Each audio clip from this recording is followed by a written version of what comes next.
Happy Halloween, everybody, from Mystery Incorporated. My name is Fred, and I've got the rest of the squad here with me. Let's bring in Daphne first and foremost. How's it going over there, Daphne? Well, jeepers, Fred. I just hope this ghost doesn't mess up my makeup. just did Mite there. Up next, we got Velma. How's it going, Velma? Oh, well, jinkies, Fred. I can't see a thing without my glasses. Let me... Oh, here we go. Yeah. Okay, well, let's find this guy. Yeah, perfect. Much better. Shaggy, what's going on down there? Like, zoinks, Fred, why can't we ever, like, investigate a Burger King or something? I'm not sure, man. That sounds good. And to round us out, Scooby, rather, is with us. Do I Go have ahead. to? Yeah, go ahead, Scooby. Let's hear you. Okay, Raggy. But who are we searching for? I don't know who the squad is after today. Let's bring in our mystery SPL Strangler. Wait, what? I was just told to wear a mask today. That's all I was doing, so I just got this out of the closet. Well, I don't know, gang. I don't know who we think this is, but the SPL Strangler is strangling people, I guess, somewhere in the We gotta SPL. get this guy. It's time. We have to. We need to bear down. We need to buckle down and get him. It's time to split up, and it's time to start the SPL. Well, time it is to start the SPL, and so far, the makeup's going pretty well, so hopefully we won't be finding anyone strangled, but you can help solve who that is, and who better to help me solve some mysteries today? I guess we're trying to find out who's going to find the dubs. Then, well, I guess Scooby on this side of the desk with me. Aggro, how are you feeling, man? Your face says it all. It's so emotive. Yeah. You know, when I suggested the Scooby-Doo gang, kind of hoping to be Fred. Turns out Dave is a better Fred, and here I am, Scooby-Doo. It's okay, almost unfair, right? Like, I mean, he literally just got to put on a shirt and an ascot, and it's I like, know. damn, he just looks like Fred now. Like, it didn't even do any work for it. Look at this. I got a wig. I got makeup on. Look at that. He didn't have to do any of that to keep going. It's kind of like how, at least what we expect, Ghost isn't going to have to do anything to look different today. They're already pretty scary, and for Halloween, I don't think you could get much scarier than having to face against the #1 team here. That's what Radiance are going to have to deal with as they move forward. A lot of effort, I think, that could go into this, although, granted, it's the end of the season for both of these teams, and maybe more so for Radiance than it is for Ghost. There is a little bit of weight, because if they can win this and Sanguine lose, they could potentially jump up in the standings. Yeah, this is an important set for Radiance for sure. I mean, Ghost, they're locked. They're the #1 seed, but Radiance still has a chance to move up, and it is worthwhile because would you rather end up playing against a team that you feel like you might have a little bit more trouble beating early on in the tournament or later on in the tournament? So seeding, always fairly important for that. You want to be on the other side of the bracket. I'm pretty sure Sanguine Radiance would end up playing against one another no matter what, because 3-4 is usually the matchup we have in that spot. But being on the side of the bracket opposite a team like Ghost can certainly end up helping out your causes of trying to get to the finals. Well, they're going to have to get through Ghost, as you had said, and to realistically deal with Ghost here for Radiance, you have to take out FineOK, who notably lately has been willing to pick a lot more, I think, just a wide variety. We've already seen a wide variety from him, and I actually noticed it a little bit earlier so far. His King Arthur, as of right now, has been the most deadly thing for Ghost. If you give it to him, they are just more likely to win because of how well he has been playing on this. Yeah, I thought that was my favorite gore stat of the week last week that you put out there. You know, everyone thinks about Mike's Hercules or Yamoja or maybe something like Hebo for Captain Twig, but really it's been FineOK on this Arthur that has been really, really dominant for this Ghost squad, just giving him pressure on that right side of the map and allowing him to control blue buff invades really effectively. Him and Sam work so well together that it's pretty hard to stop Ghost once they get that type of momentum going. It's actually interesting. I brought it up again just to look at it, but of their top 5, realistically, like I mean, Cupid, King Arthur are both up there with 14 games, 13 games respectively, and then 12 wins and 11 wins respectively. Like, they're both just 2 off of how many they've been able to do. So they're deadly. I guess it's just the best way to say it. Ghost maybe killed in a past life to become a ghost, but now are haunting everybody in the league. And so it's up to Radiance to deal with this, and I want to say maybe Poor Soul, maybe not Poor Soul. You look at it, Benji's the one that's going to have to take him on head-to-head in lane. And realistically, it doesn't seem like it'll be that bad for you just because Benji has such a good history in this lane. I mean, he's definitely one of the premier solo laners that the SPL has ever seen, without a doubt. But I do wonder what he's going to go to. Recently, it's been a ton of Nike for him over there in that solo lane, and he's not the only one playing it. A lot of teams are picking up this god, but it really isn't winning that much. Her win percentage has not been particularly inspiring. Now, if I had to guess, I don't have the Gore stats right in front of me, but if I had to guess who was doing the majority of the winning on that Nike pick, it would likely be Benji, but you know that he's got a god pool that is capable of just more than that. I wonder if they're going to give him something a little bit more lane dominant, like a Wukong, to try and deal with Final K today. We'll have to see. They've been changing around a lot. I think eyes are on Radiance. Maybe not even today. This is a good heat check for him. If things go hyper serious for Ghost and Radiance, then we can expect it to be a very good heat check to showcase whether or not this is a team that we have to keep our eyes on there in playoffs. If it doesn't, they're still a team we have to keep our eyes on. We just maybe won't have as many detail points going into playoffs to be able to talk about it. But we did get to sit down with Benji to see how he was feeling going into today's set and what exactly Radiance are going to be able to bring. Well, I'm here with Benji, solo laner for Radiance. And Benji, you guys are on a 4-set win streak right now. I think that includes PK and Space Station. So from your perspective, what was the change you guys made to get back on track? To be honest, we didn't really change anything. We kind of just kept doing what we've been doing, and it started working, I guess. I feel like some of the stuff that SSG did specifically versus us was a little weird, so I'm not sure if it's other teams just maybe slacking a bit, but it really doesn't feel like we've changed that much to me. As long as you all are still, work on getting things going the right way, then I like to hear it. This phase, you're tied with Ghost 1-1, and that's what you're going to be playing today. What do you guys need to execute on to make sure that you're beating Ghost here this week, or are you guys going to go about it same as normal? Yeah, it's just same as normal. We haven't even really prepped that much for it, because it probably won't have, like, seeding implications for us. So yeah, I mean, I'm probably just going to run it down, who knows? Well, that's a good point. You say you're going to try to run it down, but you are playing against Fine, who's often a big win condition for this Ghost team. What are you looking to do to make sure that you have more of an impact than him, than Fine? Okay. Usually winning lane helps with that, so I might mess around and do that, Might mess around and just play better, dude. I think that's a good start. Yeah. Finally, this Ghost set is your final regular season set just of the year, right? You all are just into the playoffs mode after that. What do you need to see from your boys to make sure that you know that you're ready for Worlds coming up? Is there anything that you want to see from them in this set in particular?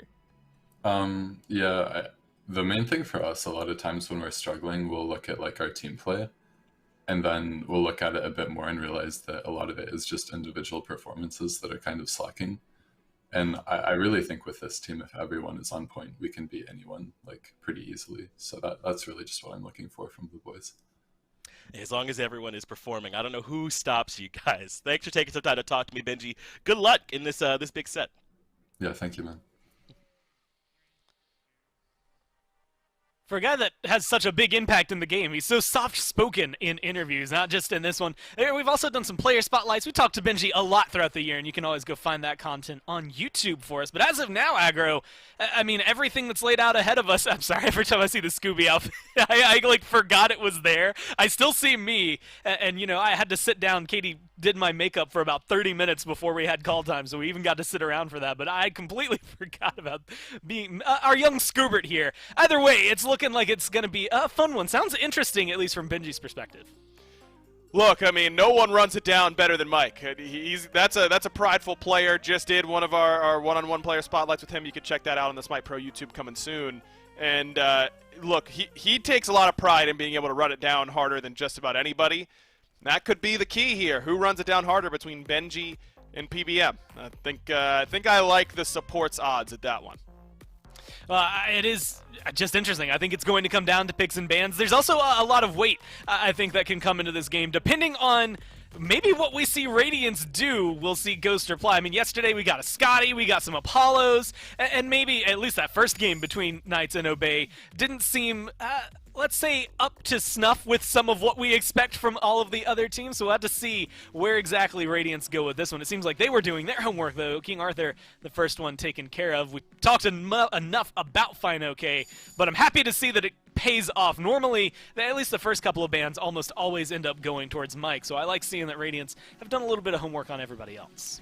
Do you think this is your fault, Gore? Do you think that Radiance looked at your Twitter and they were like, man, maybe we should ban that? Like, I don't know. Hopefully Biggie was doing that behind the scenes anyways, and they would have gone with the Arthur ban, but maybe you threw Biggie a bone with that one right there. I feel like Radiance from this position is just going to try and take out a lot of comfort picks for Ghost, and that's what they've done with the Hebo and the Awilix bans after that Arthur ban. So now you've got Cupid open is the first one that I'm looking at. Persephone open as well. Big Man has gone to that pick a decent amount, but will they go it thinking that Twig would take it on the backswing? If you go Persephone here, then that leaves open Cupid Hercules for Ghost, which is a pretty strong duo lane to start with.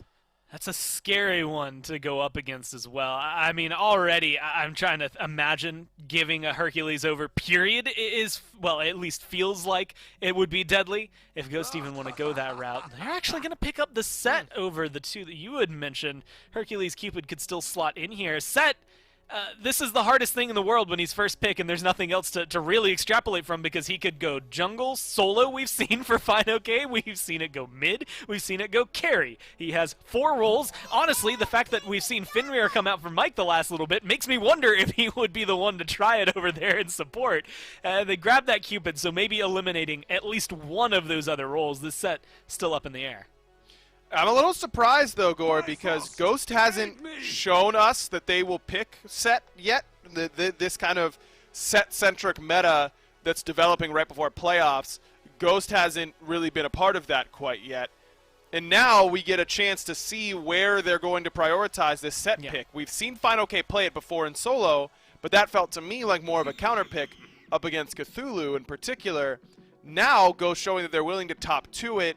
And then depending on where they put this, if they're giving it to Fine OK, if they're giving it to Salmon, or if they're giving it to Twig, I think that is telling to some degree. I'm a little surprised that Ghost is willing to give up that information in a set that really doesn't mean that much to them.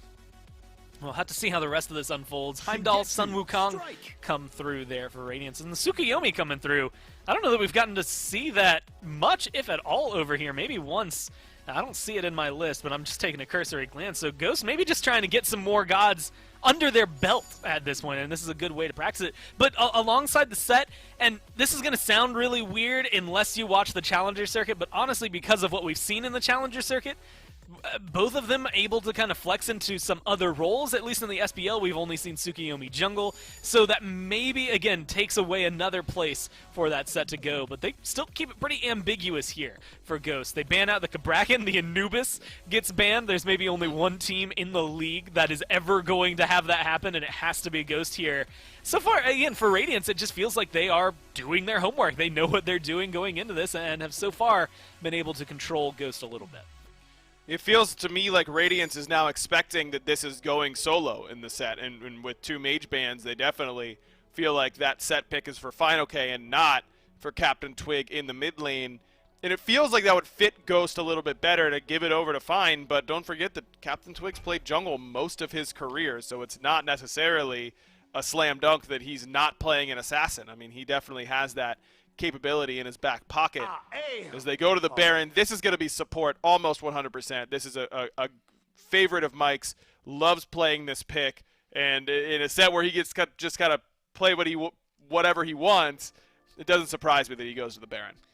Yeah, when you're first and you know you're first, you don't have to give anything up at that point, right? You know where you're going to end up. And so even if Radiance come through with, I'm going to go ahead and say, admittedly, a very solid lineup. Persephone, Heimdall, Wukong, Cerberus, all 4 of those very heavy hitters.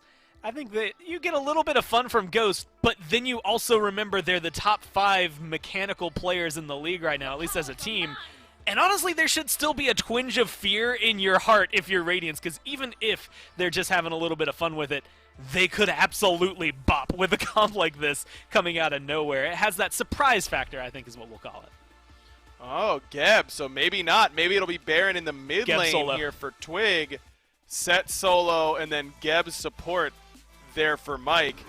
Looks like that is probably going to be the case. We've seen Baron get a bunch of buffs specifically geared towards putting him in the mid lane. Was it Twig who played Baron mid? I think we've only seen him once, and it was in the mid lane, so we know that Ghost has done it before. I was expecting that to go support for sure, but with this Geb pick, I can't imagine that is going anywhere else. So I think we'll see the Baron in the mid, and I like it quite a bit. I think the pick can work. Well, he disappeared in Phase 1. He was kind of a premier solo laner, would come out for pretty much every team at some point throughout Phase 1. Then all of Phase 2 literally void of Baron until last week. And so Ghost are the only team playing him right now. They're also the only team playing Anubis, so there is, I think, a little bit more merit to Twig being able to flex around. It makes things a little bit more interesting. Let's figure out where all these picks are going for Ghost as we go down to game number 1. Thank you on the desk there, Daphne and Scooby. It'll be Velma and Shaggy picking it up as we move into game number 1. Doug, I don't know what costume you wore today, but whatever it is, I'm sure it looks great. And thank you for providing us the views. If you are at home and you think you know who wins, vote for us in chat, and we will move right into the action. Aggro had the read on this Ghost draft. Set over in solo, Baron mid with a Geb support. Myth, this feels like a slightly slower start here from Ghost than what we're used to. Yeah, very slow early game. This Baron's going to need a couple items and levels before he really has any huge amount of kill potential. Geb, obviously one of the slowest starting Guardians in the game. It feels like to me, Ghost maybe trying out a new identity, a new strategy as we gear up for the playoffs. And you know what? They're a team that I think are very capable of playing this style. I think so too, man. I mean, we saw Sanguine do this, right? A bit of an evolution for them towards the tail end of the season. Now, with a renewed focus on early to match with their excellent late game. And Ghost's never been bad at playing things slower or in the late, but I think kind of showing that hand before playoffs, before Worlds and all that is a pretty smart move. Now teams, if this turns out to be successful, might have to second guess it. Remember, this is a match not quite as much on the line as what we saw earlier, but still one that I'm sure both these teams would prefer to win. As a little bit of aggression from Mike, despite being the Geb, does at the very least get them some pressure over there in the long lane. Yeah, you can take Mike off the aggressive pick, but you can't take it out of him. And I'm glad that Doug decided to highlight the Soul lane here, because I think this is a lane that could be very volatile, the Sun Wukong up against the Set. Set should have a very big advantage in the first 3 or so levels, but once Sun Wukong finishes up that Soul leader and gets that additional sustain, I think the lane should start leaning his way. So we might see Ghost put a little bit of early game pressure in solo just to make sure that Fino K gets off to a good start. I wouldn't mind seeing that over there. Set has become just the flavor pick, huh? I mean, I said he was the flavor of the month, but he's gone beyond that. He is in almost every set at this point. And I don't know that the results have necessarily lined up with his adapting avoids the Kusarigama from Sam in mid, but we know that the potential certainly does, right? A set from ahead, like you often would expect from your solo laner, is a nightmare as Benji nearly finds the solo potential, but not quite enough damage this early on. Not quite, but already Benji looking pretty confident in this lane. I think if he's able to control it from here, you don't really need to worry about it. And having Benji perform well at this point means that Radiant's can allocate their resources elsewhere, be it in a 3v3 or looking for a duo lane gank to abuse this Geb in the early game. I think that's really big for Radiance that they're able to just rely on him in the solo. Well, remember my interview with Benji, Myth? I asked him, what's your plan for dealing with Fino K? He's such a big impact player for Ghost. And he said, I don't know, man, maybe I just win lane.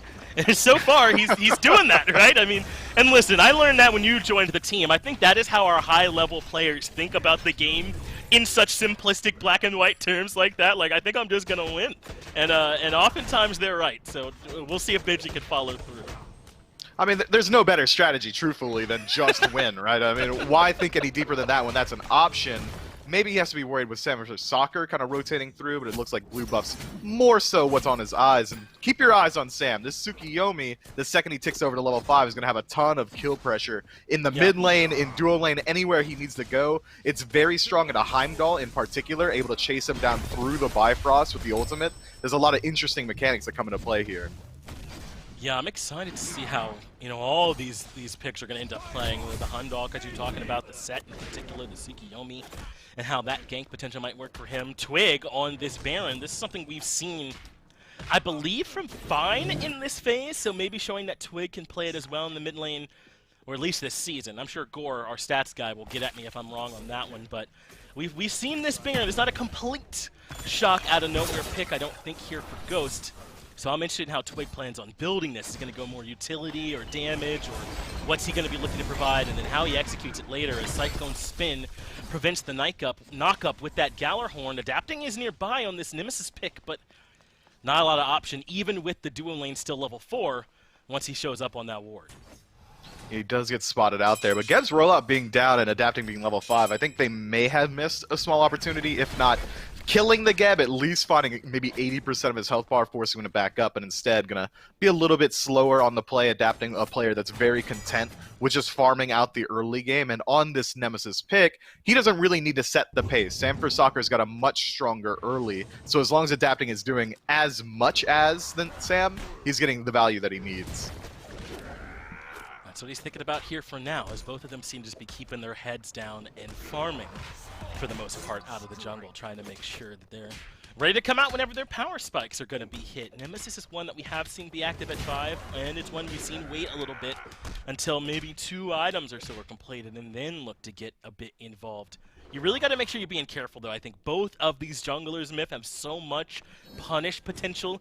If you're a little bit out of line, or maybe you use your cooldowns or relics a little bit too early or something like that, if they have that information, both the Tsukiyomi and the Nemesis are very good at punishing. They are. This is an interesting pace. I guess Ghost just kind of fully slotting themselves into that style of the draft, that waiting for the mid to late game. But I think that they want to get involved a little bit earlier on because of the advantage they have out of the jungle right now. Sanford Soccer and the Tsukiyomi certainly outscaling Nemesis right now, and dragging Radiance into a 30-minute game might not necessarily benefit Ghost. They've got a Persephone, even the Cerberus adapting on this Nemesis, all going to scale incredibly well into the late game. And I think that Baron Samdi, come to 5-on-5, is going to struggle to find his spots. Lacking any sort of mobility up against a Nemesis is very hard to play against. We've seen Baron struggle in exactly that exact type of window, right? In knowing where to use these abilities. If he's not able to land the 2 and get that big heal for the squad, a little bit of the movement speed as well, then Baron feels a lot more lackluster.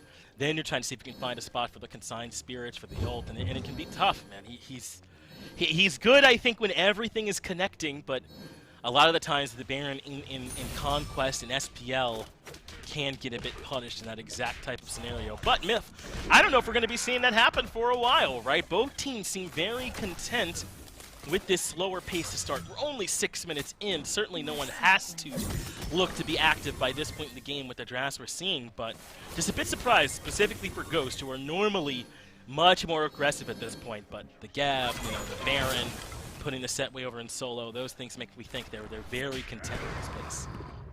But Geb did pick up a blink in the early in that first relic slot, so I wouldn't be surprised to see him go in here as FineOK gets a little skirmish. Benji forcing using the Somersault Cloud. Nothing ventured, nothing gained, nothing really gained there except for that cooldown, but it does open him up to be a little bit worried about a gank from Sanford Soccer in the near future.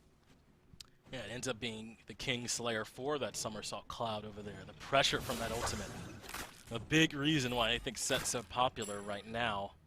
And Benji forced to give it some respect when he's that far up on his own, as Mike wants to be here early for this blue buff invade. At least I thought that was the idea, but Radiant show up in numbers. 3 members here, blue buff secured, and Ghost not going to step out of line here with this one, Miss. So it looks like we're certainly cozy. Both teams picking up the early blinks with no real early action. I mean, if we tick over to 12 for Wukong, for Aurora, for Mike, and these picks, and there really hasn't been a ton of value gotten out of it, then I think you make a pretty good argument earlier. You're talking about how you thought at least all these blinks might make you think there's some aggression, but so far we haven't seen it.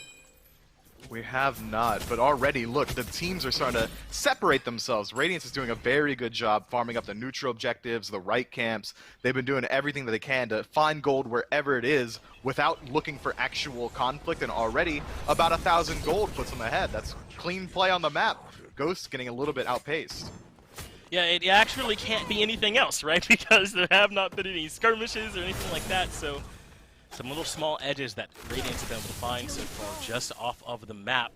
I've given them a nice little advantage to start with. Now we can start to see some of these secondary items come in to give us an idea of where everyone's going. Doom Orb for both of our mid laners, kind of a must, I feel like, for Baron with his limited mobility. The binding is something Aurora likes to get that he has as Mike. Rolls into mid. Ends up not being anything there, so that's a little bit of a roll only we here as the audience get to see, and I guess Mike's heading off somewhere else. You know, I'm surprised to see that FineOK elects not to go for the Soul Eater path, just to match the sustain that Benji's getting. It looks like it is going to be the Berserker's Shield instead, helping out a little bit with that gank potential if he does decide to rotate into the mid fight, or even help out with a gank onto Benji with Sanford Soccer coming in.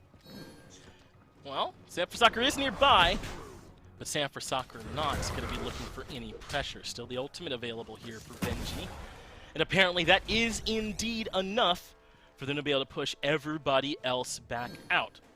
It'll be the Berserker Shield early here for FineOK as that second item. I think we expected it with that Tower Shield sitting there for him. So he's expecting to get in and get lots of autos off to be able to leverage the rest of his build later on in the game as well and find a decent way to get these long-term fights going. We know exactly what type of identity we can expect from Fine and what we can expect from adapting to. It's stone cutting early from him.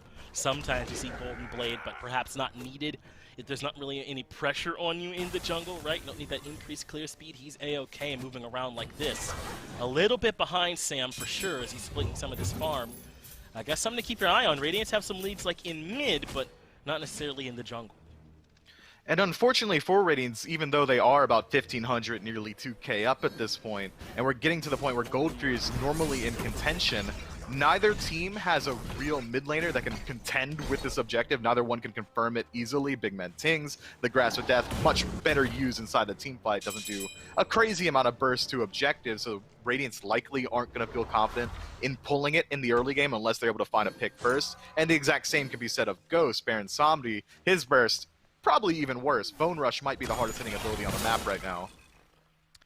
You know what I can't stop thinking about though, Myth? Gore and I both are playing the women from Scooby-Doo, right? I'm Velma today. Yep, you are. But Gore's looking good, huh? He's got the wig in, the makeup and all that stuff. He's putting me to shame. And it's kind of hurting my feelings here a little bit since it's so slow. I've had all this time to marinate on how much better he pulled off Daphne than my Velma. But Mike, freeing me from my pain perhaps as he's been pulled in. Aurora, though, not able to lock him down. Cataclysm, perhaps for the CC immunity, but he falls anyway. Bone Rush and the damage from the plants gives us our first blood. Persephone's damage output is ridiculous as FineOK, surrounded by 3, doesn't have the Clay Soldier to get out of there, but does get out anyway. Aurora not quite able to find the CC. Aurora gonna blink in to keep up the chase anyway, but the Ghostly Breath does miss landing the stun, so has to rejoin up with the rest of Radiance, but they are gonna take their time to strip away some farm in the jungle. Not a bad game here from Radiance so far at all. Some aggression there in mid on the back of all this Persephone damage. Remember, they picked this for teams. At first overall, even over Hercules, there's more action here in right. FineOK now chasing, adapting. That's left Sam with Benji in the back. But a good blink from adapting gets him out of any trouble. And another blink from Benji allows him to disengage as well. They'll turn their sights towards Aurora instead. Knocked up there from the shockwave as the slows come through as well. And I think Aurora has been caught. FineOK gets the kill on the surface. This large grouping continues though. Ghost not quite done with it, moves in towards adapting. What happened? We had no action, and then suddenly we're A-ramming it here in the jungle. Mike falls as well. Grasp of Death sets up for adapting to find a double kill in the jungle. And I don't know what happened there, Myth, but the seal has been broken, and they are ready to fight. They are. Cyclone Spin goes for a red buff invade, rides the Bifrost out. He matches exactly what Panda Cat did on the opposite side of the map. So a bit of a minute play from the duo lane while a bit of a skirmish happens on the right side. And Radiance comes out ahead handedly overall, 3-1, pulls their lead up to 3k as well. And now we're getting to the point, 12 minutes in, where 3,000 gold is pretty sizable. They still might not feel comfortable looking towards this Gold Fury, but they can certainly look to force another fight around the Pyromancer, play around the Soul lane, because it seems like right now, Benji is heavily outpacing FineOK, 2-level lead out of the short. You know, Myth, I feel like a true friend would have had my back there earlier. I'm worried about you know, the relative value between me and Daphne, and you didn't have my back there at all. You're just like, yeah, it's not close. Score is doing it better, man. Have my back a little. Look, you the turtleneck's a good look, man. I think it was a good investment as well. You could wear that anytime, you know? That is a unisex top that you've got there. I don't think Gore's going to show up in the sparkly makeup every single day. So, if we're talking just pure fiscal choices, you may have come out ahead here. Okay, at least I made a good financial decision.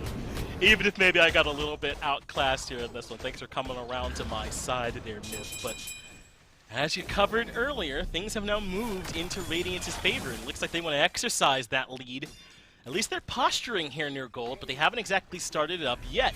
They heard me getting excited about a fight there. They said, no, not yet, Finch. You gotta keep waiting. And they broke up instead. They did, resuming that 3v3 in mid, and already we're seeing the weaknesses of Geb get exploited as Adapting blinks in, finds the ultimate, but PandaCat feels the love's enough. He gets out of there pretty easily. Yeah, I'm not even sure it ends up being that favorable. Adapting uses Blink and his own ultimate as well, but PandaCat's ult is great in a team fight, and I think that opening has convinced Radiance to at least consider starting it up, but they changed their minds again. There is something they don't like about this Ghost defense, Myth, because they keep dropping it.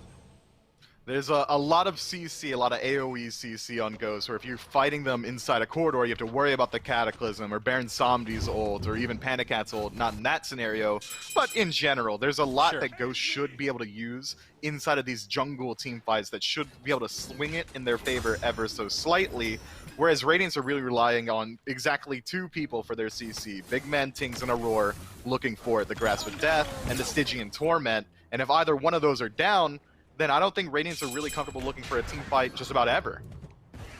Myth, I feel like we haven't seen in the last 2 weeks Set do anything except exactly this, be 2 levels behind, like by the 15-minute mark. Well, there you go. I guess we saw some of it as he put Benji pretty low there in right and forced out the Somersault Cloud. So if he can ever get through a laning phase even, then I guess we'll get to see some of that here, as so far it has not been showing up. Radiance are over near the Fury, but Ghost send 4 over in response. And again, Radiance, I think, kind of have to be cautious. You mentioned earlier all the control and the fact that it's AoE and how that's deterring Radiance. I think we've seen it several times. We have, and Mike, despite falling in the early twice, has been able to catch up to Aurora, so now Ghost Gaming kind of speeding up their farm a little bit. Mike's been leeching a lot, whereas Aurora's kind of slowed his own down, which is why we're seeing this Thieves really struggling to find stacks, but I think that Radiance are absolutely fine with this pace. We know that because we've got 16 minutes of data here telling us that they're absolutely fine with this pace, but eventually you're going to hit level 20. You only do it once, and that's where Radiance is really going to have to utilize their...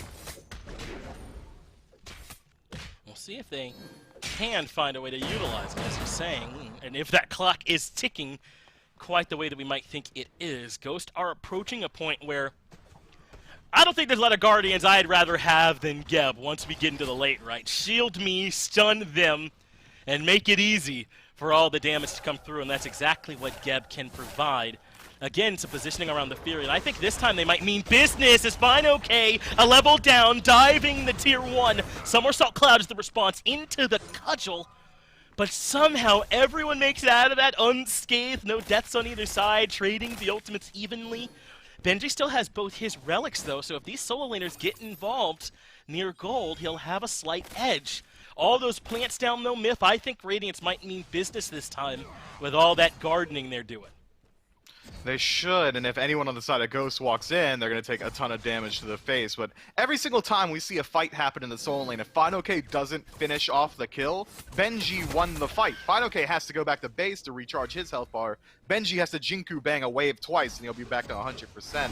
So I think that Benji's fine with it. I think this might be it, right? Look at this pathing from Benji. He's moving over towards the left side of the map, and FineOK has not yet realized he's missing his lane opponent. Now Fine is kind of moving into the jungle a little bit. Maybe he's starting to proxy a bit, but this is Radiance's window. They'll see Fine on this wave and know they're guaranteed the 5v4. The Fury being burned, no one from Ghost stepping in, and I love the way that they played this. It was all on their clock, Myth, and Ghost had to try and just be there on time. And you see the path that Benji decided to take deep through his tier 2 tower, down and below his own red buff. He wanted to make sure that he never stepped on a ward so that it wouldn't alert Fine OK to rotate out as he did. Instead, Fine, as you said, had no clue. He goes to proxy the wave and loses out on the Fury in return, but that's still not enough to separate these two squads too much. It's about 4,018 minutes in, and as the clock keeps ticking on, this small amount of gold means less and less. I want to see Radiance, while they still have a lead, try and push it somewhere. Be it through a 3v3 in mid around their Persephone, or in a fight around this Pyromancer. We've already seen that the strategy of gardening on an objective works. We'll see if it works again. It's already worked. Pyro is so low, and Ghost again let an objective go by, really without any contest. We have not seen much by way of a full team fight, even not much of a 3v3. We had the one skirmish in mid that resulted in teams finding the kill onto Mike. But aside from that, it's been picks sort of in the jungle. We had a long, elongated fight over there near that fire giant about 10 minutes ago or so, and it's been poking from a distance, setting up around objectives, mind games from these teams since then. Not a whole lot committed, really, from Ghost to try and contest Radiance at this point in the game. Perhaps they're just trusting in some of their more late-game leanings to cover up for a deficit.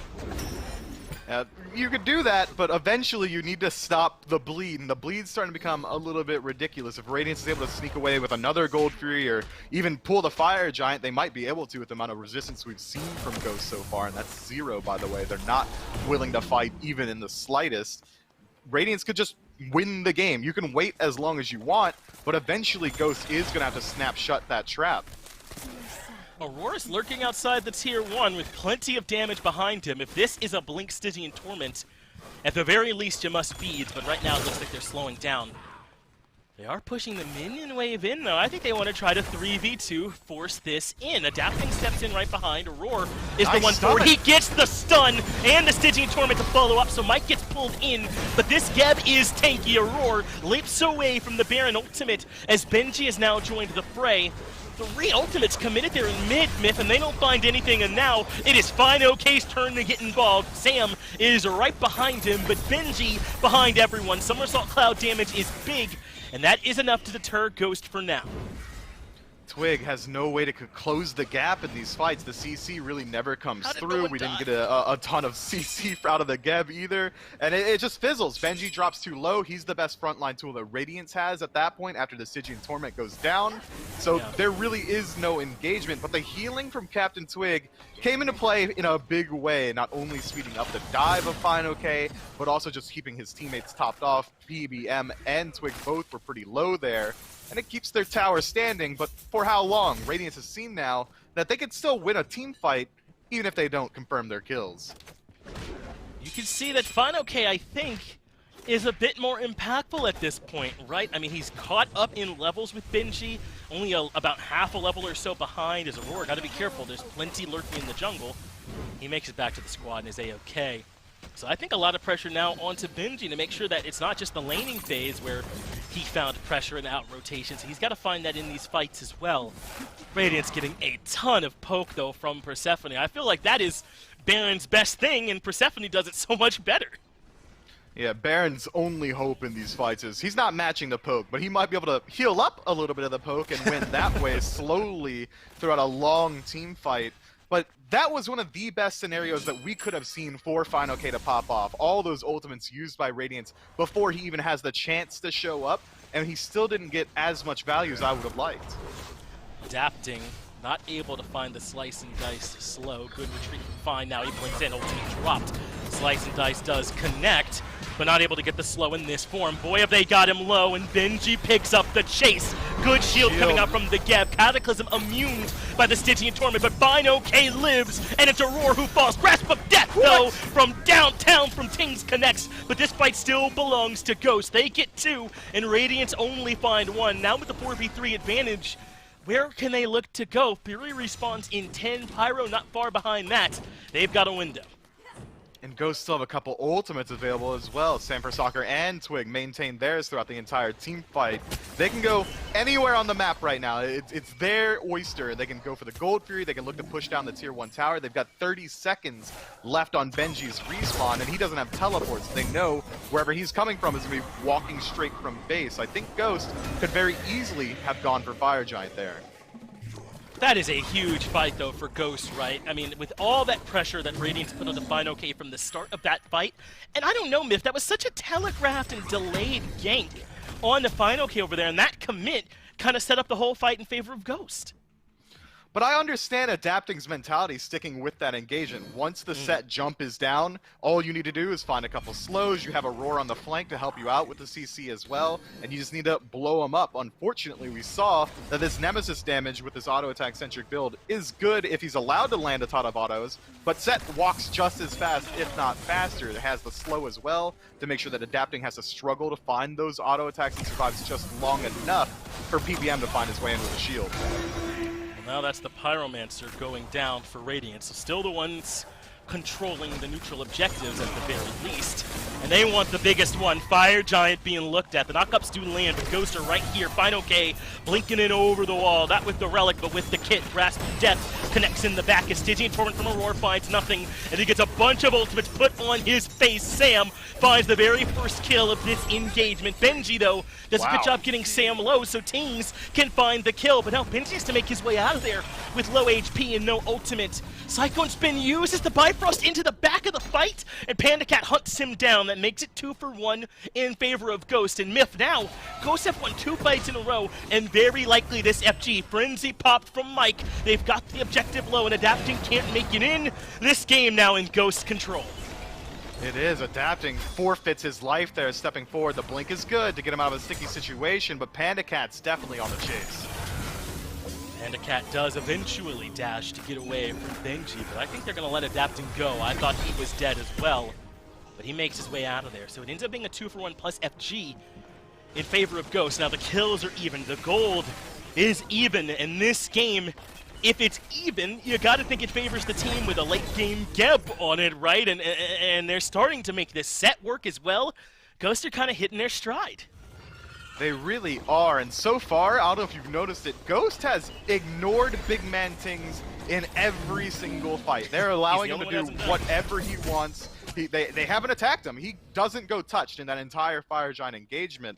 And now Ghost has the tools through CC with a slight lead and Fire Giant to engage on their own terms. They've been playing this reactionary style, but now, I think for the first time, we could see PBM blink in aggressively, find the Cataclysm, set up for a kill onto this Persephone. It might be an active decision from Ghost to ignore, just knowing that Persephone's the only god in the game that can kill you from the grave. Might as well take out some people that aren't going to come back and keep fighting.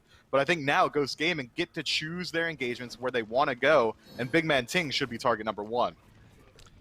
You'd think so. Misspoke earlier. Adapting also undying up until this point on the Radiance roster. So he's been safe as well.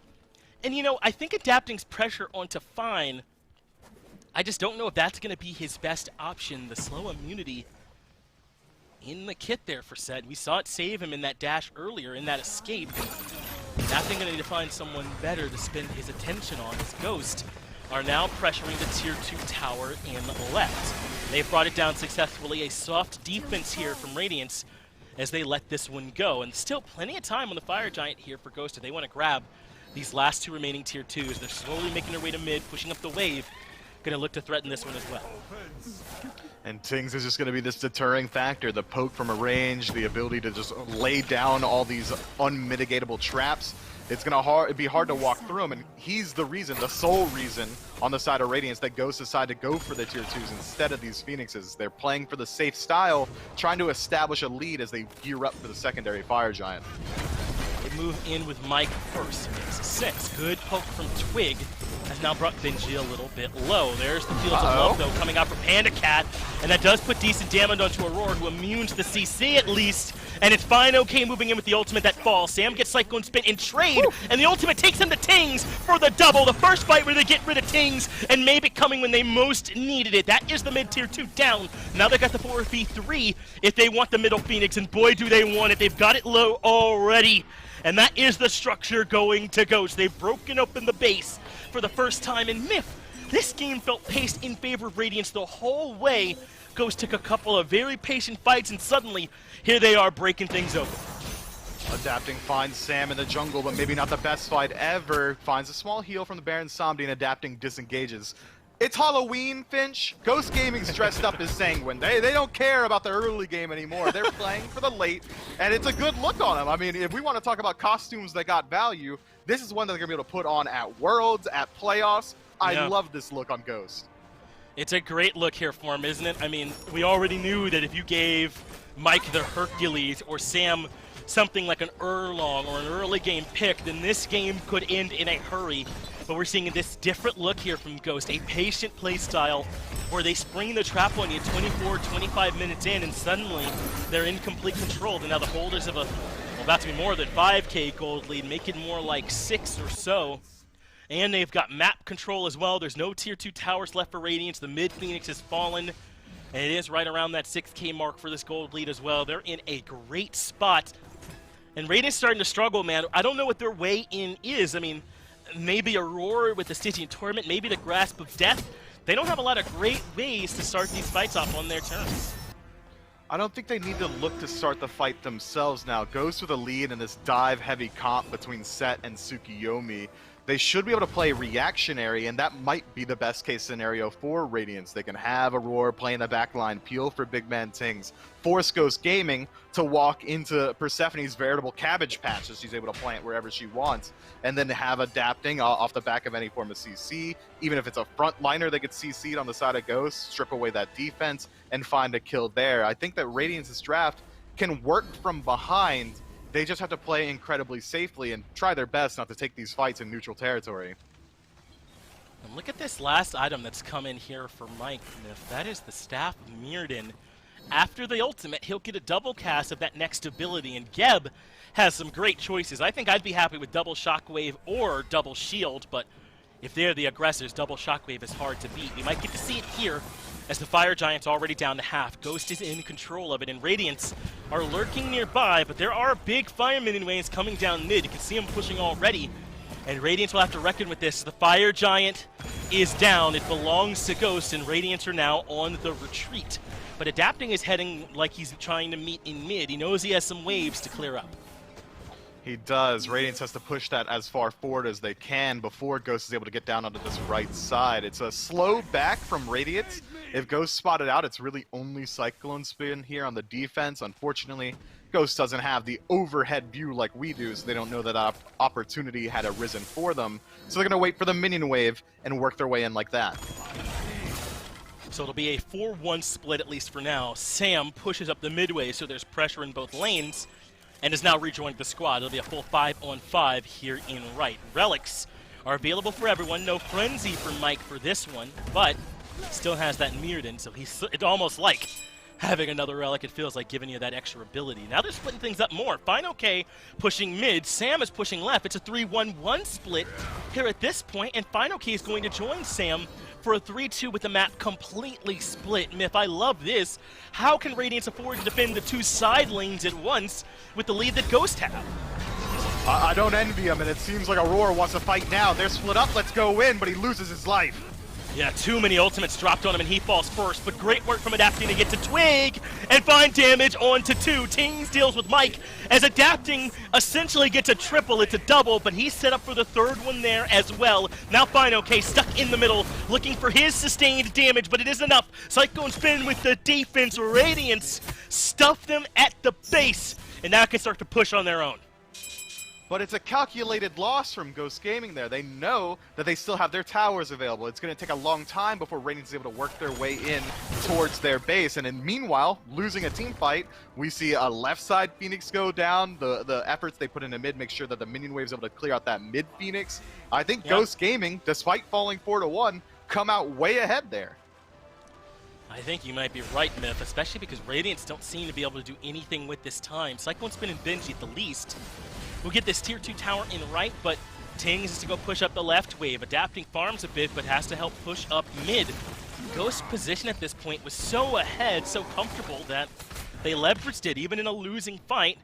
At least in terms of who got more kills, they found a winning fight and opened up this base a bit more. Radiance are a ways away, I think, Myth, from being able to start thinking about offense from this point. They have too much to defend at their base. They do, but now what is Ghost going to do? Are they going to decide to wait for this next Fire Giant 2.5 minutes from now, or are they going to continue trying to push down this right side? We might see Ghost just try and work these minion waves in and force a defense on the Titan, which would put Radiance in a hard position and whether or not they want to take the fight inside their Titan room or group up and catch him out inside the jungle. But look at this grouping. If Ghost spots out Radiance or even just adapting, they might be able to turn this fight around. A single pick here on the side of Radiance means that they likely lose the game. It does. I mean, it is. That's the case. They're walking a fine line right now, a thin, tight rope that Radiance are currently balanced on, and they're willing to risk it on this Fury. At the very least, they're showing some presence, but I like that they're kind of hedging themselves towards leaving more than defending. It's an Oni Fury. That's a big one this late in the game. And I guess Radiance don't want to give it up here for free. They're only down 4K, and there isn't really much Fire Giant on Ghost. It's just the one on Sam. So in terms of just the fight, they're not that far behind in it. It's just the map pressure. And they've got the waves pushed up. Maybe this isn't such a bad call from Radiance after all.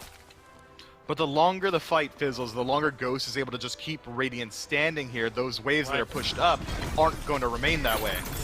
Aurora recognized exactly what you mean. Stitchy Torment in the back forces Twig to use the ultimate. And way into the backline, though, there's a low member. Sam for Sucker has already melted Tings. Good ultimate from Cyclone Spin. Stops the aggression, at least for a moment, but Sam is still here. Sam buys some space, but Cyclone Spin's damage is nuts. That puts Sam in a seat, and Cyclone Spin finds the kill. It's 1-for-1 jungle for mid.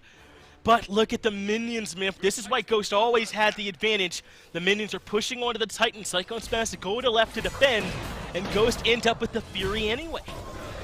That fight goes as well for Radiance as you could have possibly hoped for. Adapting looped around the back and zoned out 3 core members of Ghost's fight, and Radiance only barely win their 4 versus 1 in their own back line up against Sam for Soccer.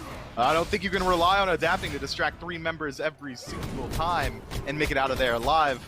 But it does slow down the push ever so slightly. Ghosts still come away with the objective. They still trade out a member. And Fire Giant respawning right now, I don't think Radiance can feel confident stepping up to it.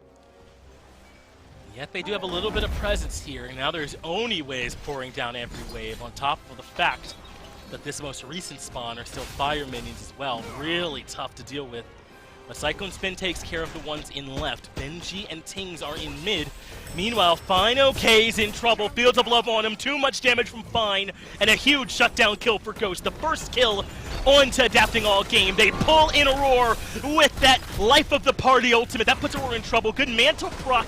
Keeps him alive for the moment. Into the backline goes Benji to try and create some space. It does save Aurora's life as the Grasp of Death comes through, but it leaves Benji in an awful position up into the ultimate. He's able to survive. Good work from the front line there, balancing aggro, and they're able to get everyone except Adapting out.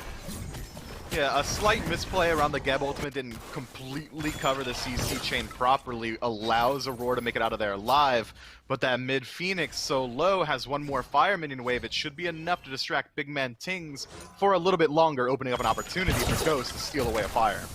They have got it pulled, it's low, and Ghost claim it. Fine OK on the hunt will force Benji to play defensively and leave. So the mid Phoenix very low, left Phoenix very low, and there's still a fire wave over there in left that has met up with some order side minions. So still the threat continues for Radiance. This is how difficult it is to fight.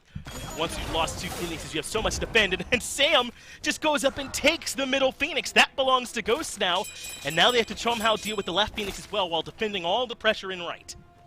And here's the thing about Tsukiyomi. Sam, with Enhanced Fire Giant, doesn't even need to walk into these Phoenixes to take them. He can poke them from just outside the range, but Ghosts want the fight anyway.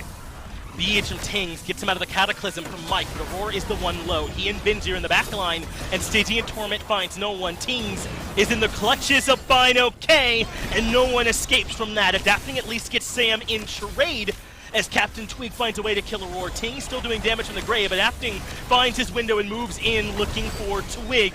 Twig now low, Cyclone Spin kills him, and it's 2 for 2 so far, but Fine OK still in the thick of it. Still looking for Cyclone Spin, who can't use the Bifrost, who's low on mana and cannot live through it. Adapting gets the trade, so it's 3 for 3, but there's minions getting close to the left side Phoenix. That's why Panda Cat keeps up the chase onto Benji. Not enough for the kill, but the heart bomb. Benji takes a deadly package back to Adapting, and it costs him his life. Gives Panda Cat a double kill in Myth. I think that's just the game. Mike can tank and Panda Cat can end.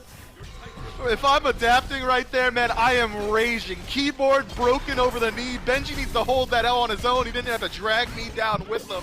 We see Benji goes for the pre-beads there to try and avoid out the stun, but just a little bit too soon. Ghost Gaming, well played. It absolutely was a patient game from Ghost here. And that mystery ends up solved by the tail in there, Shaggy, who's joining me here, has been all along. And I'm doing my best Velma RP as I can here, Myth. This was a patient one from Ghost, and Radiance either can't do enough in the early to close it out, or just weren't there enough in the late to overcome the deficit. Yeah, it just felt like Radiance had a lead and they were hesitant to use it, just like Zoinks, man. Ghost Gaming are just playing this new style on Halloween, just dressing up. Yeah, I know there's one mystery of where that facial hair is placed, huh, Myth? We'll work on that after this break. We'll be right back, though. Stick around to see what Daphne and Scooby have for you on the desk.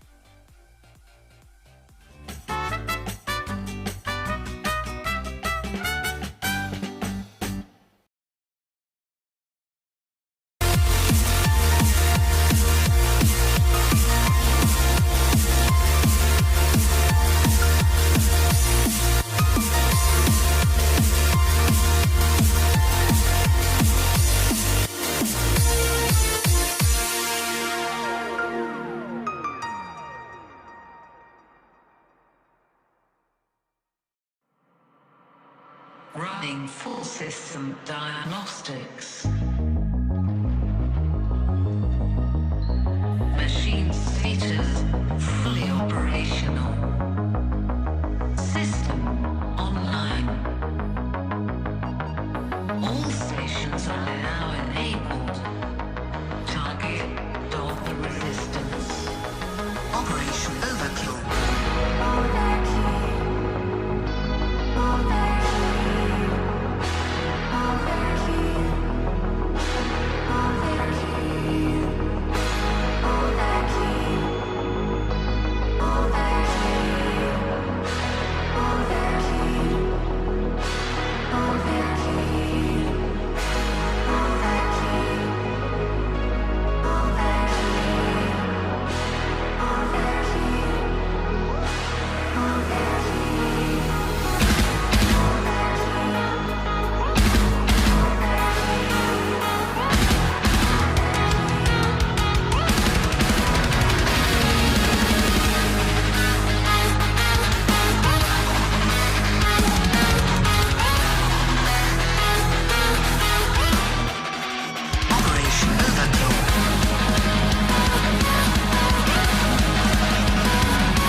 It's a long one, but Ghosts still come out on top of that one. Gormizer, aka Daphne, still here for you. But before we get to breaking that game down, we've got to talk to you about the Reaping, the in-game event.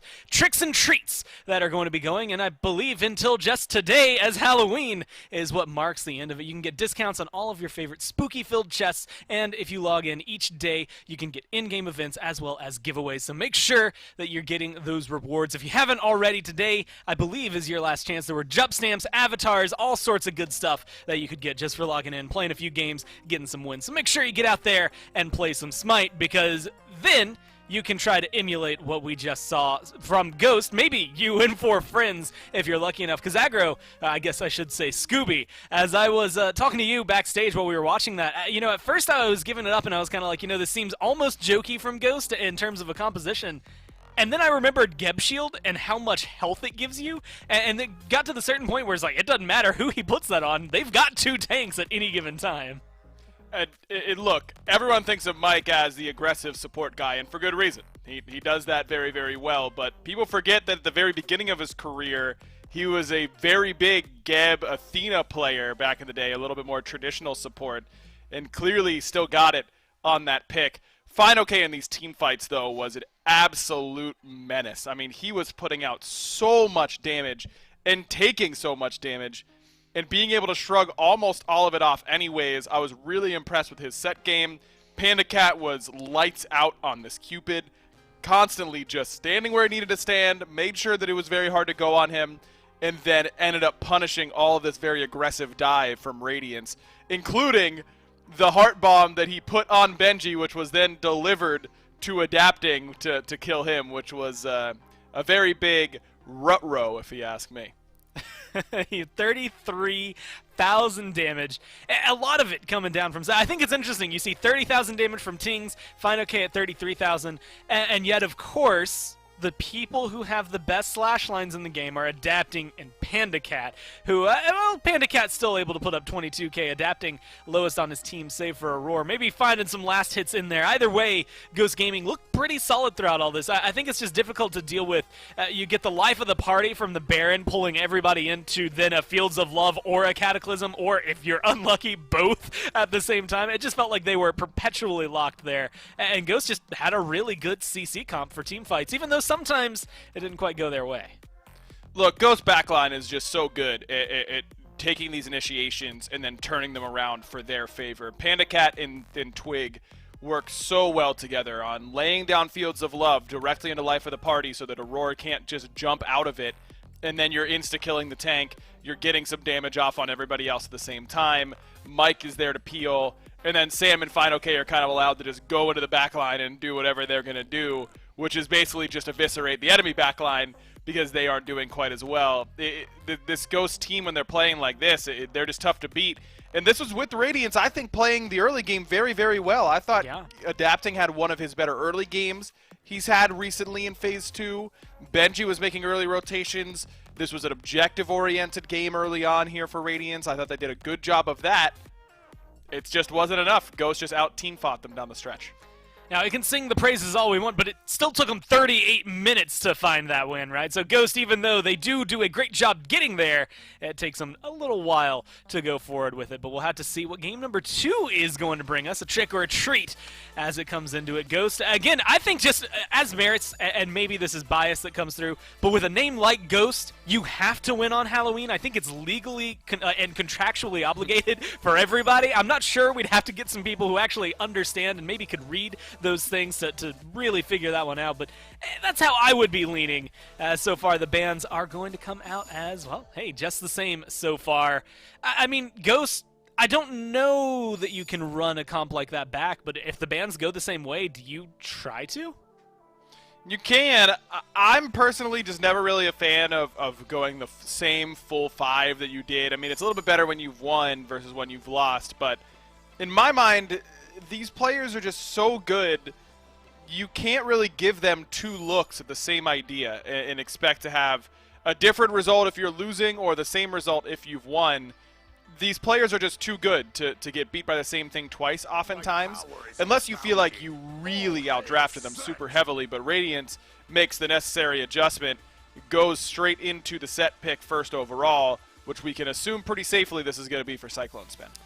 Yeah, I mean, an absolute monster and powerhouse on this pick the last couple of times we got to see it. It's almost ridiculous to think that it's going to come through just because of what we've seen. It didn't necessarily win all of those games for him, though. It was just one that was really, really strong despite the losses. It's something that we've seen from Cyclone Spin on a lot of picks, though. Tsukuyomi getting picked up in retaliation. These two worked kind of in tandem last time. Sam played it pretty well. Did a lot of split pushing that he was able to bring. They pick up the on her pretty early on. I mean, when it comes to contested, both Rom and Cupid still available.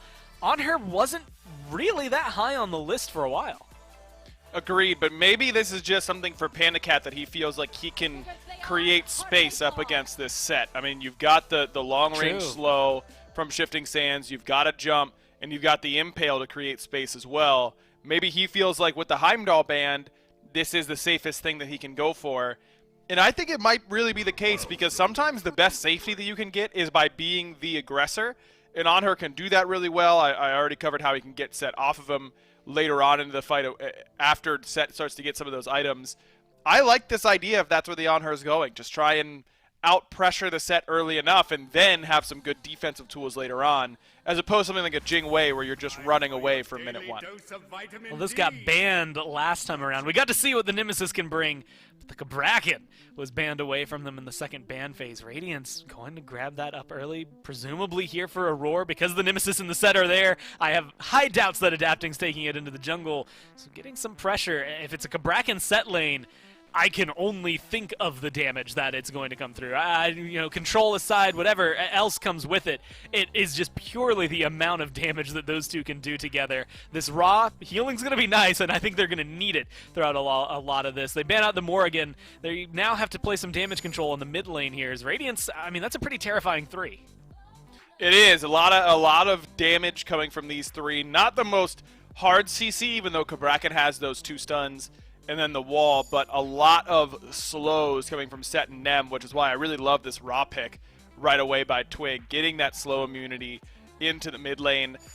It is a little bit vulnerable against the Cabrakan, of course. That wall can cause you problems, but there aren't many gods better at being trapped than Ra, especially when he can use that Solar Blessing, just drop it down at his feet and give himself a ton of protections, especially if he goes Lotus Crown here. You become so tanky with Lotus Crown the very second you drop that heal. And everybody getting that means Set will have some trouble, I think, figuring out who he wants to go for. But they have a choice to make here. Radiance ban away the Geb and the Cthulhu. It's going to be Khepri that comes through. And you had kind of highlighted it, but, Mike is known for the aggression, is known for making plays and setting him up. Khepri does just that. I'm sure Avrin is losing her mind in chat now that we get to see the hug bug come through. But this is, honestly, when it comes to playing Geb, I think the transition to Khepri is pretty easy. Very, very similar, but I really don't think that everyone should think of Khepri as a hyper defensive support. He has a lot of really good tools against a character like Set. You drop the 3 at him when you're next to him. He has to TP away. You just kind of play that angle, and then you've got your abduct if you can catch up to him, though Set teleport is pretty far. Chang'e is a more difficult one to lock down sometimes, but not for a character like Khepri. You use your 3, they use their 2, you abduct them. There you go. I think Khepri is really, really good at tank killing because he's got long-range CC and then a really long duration CC on the back end of that. Those 2 things combined are usually very difficult for tanks to deal with. Cabrakan can deal with it a little bit better than most because he is root immune whenever he's holding that 1. But unless he's got that 1 procced, I think that this Khepri can really cause problems for the Radiant's frontline. Well, the Osiris locked in here last for Ghost Gaming.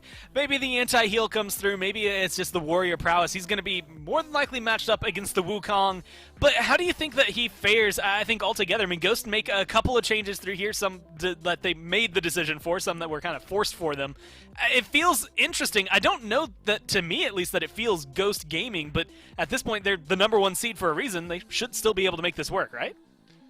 I think they definitely can. They've got good teamfight presence between every one of their characters. They've got the out-of-combat sustain, and Radiance has done a decent job in matching that now with the Chang'e. But really, Ghost just has to make sure that they aren't getting all-in to buy this set really, really effectively. And now between the Ra heal, Rising Dawn, Scarab's Blessing, Judgment Tether, you've got a lot of good ways to dissuade Cyclone Spin from popping off in your backline.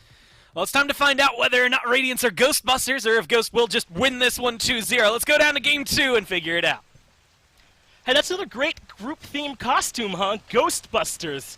Can Radiance pull it off, or is it already too late to get a costume in? Let's move into Game 2 here with Finch and Mifflin still. Doug, the one spectating here for us, and Ghost the one on the precipice of finding a win. Sam, back on the Tsukiyomi, but Twig with a different look. Everyone else with a different look here this time. The Ra, the Khepri, the Anhur, the Osiris. I think it makes a lot of sense what this team is trying to do. Reliable setup and great damage as the follow-up. Just an incredibly standard draft from Ghost Gaming here. It doesn't really have a late game identity. It's not really early game centric either. This is classic SMITE coming through, and I am pumped, Finch, to see Anhur getting played outside the jungle. I don't want to see him in the jungle ever again, but I love seeing it in this Hunter role. We get to finally see how it's going to play out with the recent buffs. Disperse now comes on, gets off a little bit more quickly. The pre-fire frames have been reduced, and it makes it that much harder to lock him down, but it's going to be a hard lane up against this set. Yeah, not gonna be easy. Cyclone Spin taking the set ADC in to their elimination game. Of course, elimination from just a regular season game here in the middle, or at the end of the season rather, as Twig gets a lot of good poke here onto Tings. This is one of Chang'e's failings, especially in the early myth. It feels as though her clear can be a little slow, as Adapting blinks in, slow lands, and FineOK only level 1, hides in the minions, and makes it out of there A-OK. He's low, and doesn't have teleport, so that's still a bit of a win, as Aurora gets abducted over in duo. Yeah, not often you see Nemesis go for that early gank in the solo lane. You really need some hard CC to lock him down, because it takes a long time to kill someone at level 1. FineOK very easily able to walk out of there. Now Benji's going to passively fall behind, having to split up that entire wave, whereas FineOK gets it to himself. And an Osiris from ahead is an absolute lane bully, so I don't think that's the last we're going to see of Adapting in the solo, maybe trying to make up for that later on. Osiris, one of the hardest gods to fight into, it feels like. That 1v1 potential is high with the tether out there, with the slows stacking up with the passive, so certainly I don't think Benji would say no to a little bit more help. As long as it doesn't continue to come at the cost of that wave tax, oftentimes your ganker will take a little bit of farm on the way in and out, so got to make sure it's balancing for them and they're getting the kill. Let's see, FineOK managed to get a little bit of a level lead over there despite the pressure early. At least somewhat, you'd think, from splitting some of that farm over there. So, Myth, I know you said you don't expect Ghost to really be favoring any particular phase of the game, but what about Radiance? I mean, with the Chang'e mid, with a set ADC, when do they really want to start hitting the gas? Set ADC should have been hitting the gas 2 minutes and 20 seconds ago and continue to do so until that second relic comes online. Outside of that, this Chang'e probably waiting a little bit more so towards mid-game, which can get some utility, some cooldown online, and act as that battle mage. You can constantly find the poke, anti-heal this Ra, and try and fight out in that poke war. Outside of that, I would say that Radiance might be waiting for that team fight phase, that first Gold 3 fight, or even the Pyromancer around the 12-15 minute mark. That's where Chang'e hits her stride. That's where Kabrakan hits his stride as well. And it's a lot easier for Benji on this Sun Wukong to rotate out a lane than it will be for this Osiris, considering both went for Blink. Well, there's that aggression. Good impale from Panda Cat, though, will keep him alive for now. Now it's Mike that's locked inside the Tremors. But a defensive abduct gets him out of there. The trades, though, favors Radiance pretty heavily. They got the beads away from Ghost Gaming just now off that good blink engage from Aurora. Yeah, nice play. Sanford Soccer just ticks off at the level 5 as well. A slight lead in the jungle. It looked like Ghost Gaming may have wanted to move their way into the red buff, but instead stick around for that wave. A slight misplay, I'd say, considering that Nemesis wasn't level 5 yet and still isn't. Chang'e stuck under the tower, but instead, Ghost Gaming playing that same style that we saw in Game 1, a little bit slower than we're used to seeing. A patient sort of style there from them. They understand their moments, and they're going to wait for those and then look for a fight. But I think once Mike starts to rotate in Myth, I don't know if we'll see that same slow pace. I mean, a root or an abduct with a Ra and a Tsukuyomi behind you, both capable of doing damage from a range with Tsukuyomi's great poke. I think they've got plenty of potential, even with a Chang'e with all that safety from her, too. Yeah, if her beads are down, she's likely dying before the abduct ends between Searing Pain and just Kusari Gama or any other of these Japanese-sounding names that Tsukuyomi has. Just so much poke, truthfully. But I think that it really is Ghost Gaming are gonna wait for the late game. I'm not really expecting them to go for this early pressure, especially considering that Radiance has got pretty decent control over here. Oh, well, the reason we missed that is because solo kills don't happen all that often, especially with a Wukong, but FineOK found one. Now there's action in duo lane as well, but Aurora and Cyclone Spin have retreated. despite the hefty rotation from Ghost, or perhaps because of that hefty rotation, but that is huge. Fine OK again, finding some diff and getting off to a great start there in solo. Tough start. You don't want that Sun Wukong falling before he can finish up the Soul Eater. That item's so necessary if he wants to be able to hang into this lane. And now Fine OK, who had pulled ahead naturally, is now pulling ahead a little bit unnaturally, adapting again, coming over and splitting a wave. Not I'm a behind, great steal look. my farm. Yeah, Come on, exactly. dude. I mean, look, it's a jungler, all right. We need it too, and he's the late game hyper carry. Let adapting do his thing. That's what. Well, that's gonna have to be what Benji hopefully thinks, because I know that's the kind of thing that would send me. I just died. I've never needed it more, bud, and now you're taking some of it. The adapting tax. Listen, I'm glad he showed some presence. I'm glad he's trying to help Benji even this lane out, but got to make sure they're doing it the right way. Here's a look back though at that solo kill that we weren't quite able to catch as it happened. A good stun in the middle of the Ox form, and then perhaps a little bit too late on charging this ultimate. Never. It looks like charged up there from Benji. I don't know if it was down already, but Fine OK got that kill pretty cleanly. He did. The ultimate was down there. I wonder how Fine OK was able to force that one out. Maybe Fine OK comes into lane at full health there. Maybe Benji had used it aggressively himself before we got to see it. And then Sure. Fine OK backs, returns, comes in, finds the kill for himself. But that's an unfortunate start in the solo lane. Unless you're a Ghost fan, in which case, phenomenal start in the solo lane. Osiris from ahead is an Osiris that's going to be bullying you and be able to mitigate some of that rotation pressure that Benji should have on this Sun Wukong, be able to either keep him there or just out-rotate. If he follows him in the jungle, Fine OK is always going to have the edge in the engagement. But Myth, and you could tell me a little bit more about the timing of this. I feel like it's a misplay to use your 72 transformations when the Judgment Tether is coming up there as Sam waits for a gank. Good poke lands onto Aurora. Aurora comes up to contest and is stuck on the back of those caltrops. He makes it out of there though, but I mean, I feel like you know relatively when that Tether stun's about to come through. You do, but it seems like Benji maybe a little bit slightly off the timing, and that's the thin margins you play in the SPL. Once you're off on the timing, you could very easily lose your life, and now your blue buff as well. Sam for Soccer rotating in. An important bit of that interaction there that I guess that's off the mark, and Sam not one to let something go by. Once they got some pressure, he's stealing away farm. That's the blue buff invaded. Adapting, though, I believe, just got the purple buff invade in trade. So you actually like to see that. That's Radiance keeping things even across the map, and a big rotation from Radiance over to left. Aurora and Tings are lurking around the jungle. There's the tectonic shift landing onto Twig. They even put all three ultimates onto him, but Mike cancels it all out with the Scarab's Blessing. They're going to keep committing. They want this kill on the Twig. Cyclone Spin has to make his way in. It takes 4, but Twig ends up falling. But now the punishment is here. Adapting has been abducted. The Tremors are there. And it's enough for Tings to get the return kill. Radiance commit 3 ultimates onto 1, and it ends up working. They find a 3-for-1. Yeah, unfortunate ult from Sam for Soccer there. Only finds 1 tick of the Piercing Moonlight. That's not enough to finish off any of those kills, and he has to commit so much time amongst 3 members of Radiance trying to find the Kusari Gamma. Gets it canceled out, has to finish it off with auto attacks. Just a slightly sloppy play from Ghost off of a phenomenal Scarab's Blessing from the Capria. It's unfortunate, but Radiance play the aggression so well. Aurora coming in so deep into the jungle forces PBM to bring the Scarab's Blessing in towards the rest of Radiance. Cyclone Spin absolutely benefiting from that positioning. He's able to pick himself up a couple kills. That was huge, man. Absolutely huge that Radiance were able to find all those kills. I really thought that Scarab's Blessing was going to end up being the back-breaking play of that engagement, Myth. But as you said, Sam a bit off, and Radiance always ready for an opening are able to punish. So that brings us a bit back towards parity. Not necessarily in solo, where Fine OK still has his lead, but Cyclone Spin a level and a half ahead of Panda Cat, and Big Man Tings with a lead over Twig. I don't think that was the plan, but Ghost suddenly find themselves in a very similar position to Game 1.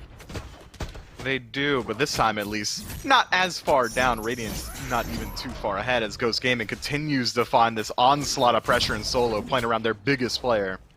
Oh, that's just so much damage into Benji. With just the Soul Eater, if he's not using abilities, there's no effective tankiness there for him. He gets it by way of that sustain and the Wukong passive, but Ghost know where their advantage is, Myth, and they pressure it effectively. Another blue buff invade, and they pull attention over. There's no more pressure into Panda Cat, at least from anyone else.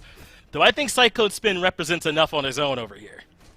Yeah, I mean, you don't want to fight around Cyclone Spin. He's got a 3-level lead in the duo lane. Panda Cat is essentially a non-factor in comparison to this set right now, so I don't think Ghost is really willing to commit any resources over there. There's a point where you can say to yourself, okay, if we go over, we might be able to help, but that many levels, it's too hard. Blink ult from Tings, that has Captain Twig low, blink in from a roar, but Mike was waiting. Scare's blessing again as he serves as Twig's bodyguard. Good searing pain, but a roar too tanky for that to be the killing blow. So the ultimate comes out from Sam. The damage, not enough onto Aurora. He ends up landing back in the backline, but Fine OK's rotation nets them one. Sam for Soccer gets them two, but Cyclone Spin level 12 is here to say hello, and I think Fine OK doesn't want that greeting. Lord of the Afterlife gets him over the wall, but the skewer is better from Cyclone Spin. That's a double as he's controlling the map right now. He is, man. Cyclone Spin diff. Everywhere he goes is carnage around him. 4-0 this quickly in the game, representing about 80% of his team's kills. Right now, Panda Cat's only play is to sit in lane, farm up, and hope Cyclone Spin doesn't come back, because he's not winning the 1v1 and he's not matching the pressure of the rotation. That's huge there, man, that Cyclone Spin is having this much of an impact. They need it from him. 4-0-1 on this set ADC, and I've been a vocal disbeliever in how much set we've been seeing, but this is what he can look like sometimes when he's able to get that lead. I mean, 3 levels ahead of Panda Cat is absurd, Myth, and I don't know anyone on the map who can fight into him right now. I think, as you said, obviously Ghosts don't want to be over there, but Radiance should try and take as much action to that side of the map as they can. And it's a good lane to have pressure in. That's where the Gold Fury's at. Ghost Gaming might just elect to go for the Pyromancer if Radiance decide to pull it from the subs, because fighting around this set, honestly, is such a bad idea. Luckily, he is slightly single target leaning. The AoE from his first ability is hard to land in collateral, so it makes it easier for Polar Bear Mike to get those Scarab's blessings off. But even then, look at the positioning for Panda Cat, and he might even be too far forward still. Does have a little bit of backup from Mike lurking in the wings. He's been great with these Scarab's blessings so far this set. Mike has, and he's lurking in case that's needed up against Cyclone Spin here, but doesn't end up coming up. Panda Cat plays defensively back, and Ghost are actually able to make a play on the right side of the map. We forget Fine OK is almost as ahead as Cyclone Spin is. Almost, not quite. As Radiance look for a red buff invade. There's just more farm on the left, though, Myth. Even though you're stealing blue and pyro, we've got red, purple, Gold Fury, all this stuff that Radiance can control. They're going to put that to work. They're starting up the Gold Fury. Ghost Gaming are making their way in. At least Mike is. And that is enough. Radiance, again, cautious on the Fury, and they drop it. They have to respect Captain Twig right now. The Searing Pain is so versatile at stealing away these objectives. As long as he's alive and on that side of the map, I think Radiance would be much more comfortable looking for the engagement rather than coin-tossing the objective. Luckily, they've got the tools to dive in onto him. If he steps up too far, Big Man Tings can stun from a range. If he makes eye contact with Cyclone Spin, that's about all he's going to be able to do, because he's not going to return any damage before he dies. I think that Radiance have a lot of pressure over here. It's just how are they going to be able to use it? The only one with a sizable lead is Cyclone. Otherwise, the rest of Radiance is either behind or even. Yeah, I mean, if you still think it would be a 50-50 with the lead, I mean, Captain Twig's confirm is so good, right? And Radiance are not guaranteed here in this spot, but here they are again starting it up. Ghost have the Oracle Vision. They know about this. Let's see how they like their chances, knowing that Twig is not here for the fight. Radiance able to secure it. Panda Cat was close with the Desert Fury, but the Fury does end up going over to the Order side team. The second Twig leaves the area, Radiance just snap to it, get to that objective, and steal it away. Fantastic play and recognition spotting out that back. And they've got a ward as well on that top left-hand side, meaning that the second that Captain Twig shows back up, had he shown back up in time, I think Radiance would have likely have dropped it. Fantastic disciplined play. It was great recognition as Radiance getting aggressive again. They drop the Waxing Moon. Sam ends up low, even using the ultimate on the tail end. Fine OK as well. And this is Radiance trying to be here to defend the blue buff to help Benji out a little bit. And they have done exactly that. Now adapting on the blue buff, Ghost forced to retreat. And this is another big play from Radiance here, Myth. They need to not only exert that pressure on duo, but now kind of defending the solo side a bit more. That's big. And Benji's already passively starting to even up that gap. That Soul Leader gets stacked up, so now that bully potential from Final K has been largely mitigated. These neutral objectives going the way of Radiance have caught up Benji a couple levels as well. Now what was at 1.3 levels in favor of the Osiris is down to 1. The weakness of Radiance map has been essentially removed at this point. If they want to fight on the right side, I think they absolutely can. Certainly got all of that opportunity here at this point. As you can see from adapting that he's looking purely for this auto attack focused nemesis. It's stone cutting into the Toxic Blade. I feel like we've heard some discussion about maybe the power pin build versus just going this attack speed, or not even so much attack speed as auto attack focused build, and I think it's become clear which side of that fence adapting has landed on. Yeah, I like this build from adapting a lot. Stone cutting into Toxic Blade means that he's likely going to win a 1v1 up against Panda Cat if he ever catches him isolated in the jungle as well. But Panda Cat also going for a nuanced build. The OD bow in the 3rd slot is going to help out a lot in these team fights. But already, I mean, how long are you sticking around in these team fights? When Cyclone Spin sees him, he's going to have to back up.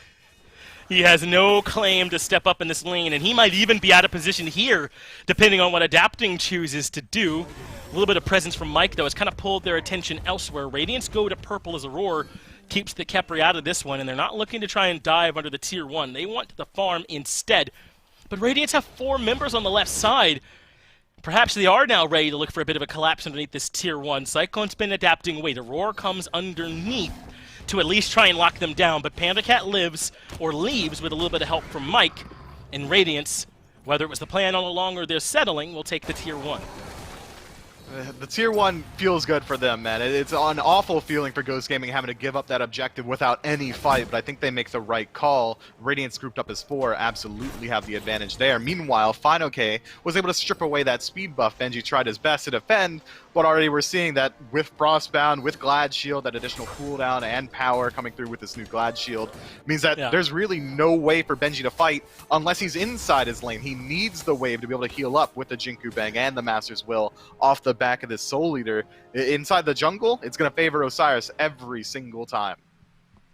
Frostbound, such a big pickup for him, and you already covered the Glad Shield as well. So, yeah, I think Benji right to sort of give him a wide berth over there, but Cyclone Spin is so absurdly far ahead in this game. Level 18, outpacing the solo laners, the mid laners who've been farming well lately too. Ridiculous. He's in an absolutely nuts spot here at this point, and he has now decided to get more involved. He's here starting up the Pyromancer and daring Ghost to step in.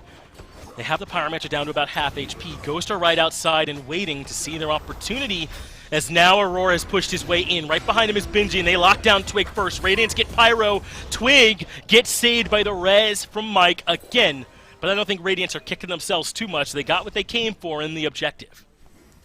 Twig picked up Phantom for himself, but he was so hesitant to use it there that it forces out the Scarab's Blessing from Mike. Eventually he does use it, meaning that he loses out on that Relic and the ultimate ability from the Khepri. Maybe had to use it just ever so slightly sooner, you'd be able to maintain the other. But Panda Cat, doing the best that he can to catch up while there's a slight skirmish on the right side, is able to invade the purple buff and strip away the tier 1 tower inside of that duo lane, but could be a double-edged sword. If Cyclone Spin allows that wave to push into his own tower, Cyclone really doesn't need any more farm. He's level 19. He can go farm elsewhere, whereas Panda Cat kind of needs that gold still. So if he leaves it there, Panda's going to be forced to push in towards the enemy tier 2, and if he does that, he's going to lose his life to whoever decides to rotate over. This Fury up very shortly, and Radiant's already laying the groundwork for it. Pushing up mid, dropping down a little bit of wardage on top of it as well. Looks like they've got a sentry there. But they have given up some of the positioning around it. That's not a huge deal. Radiance can probably just reclaim that.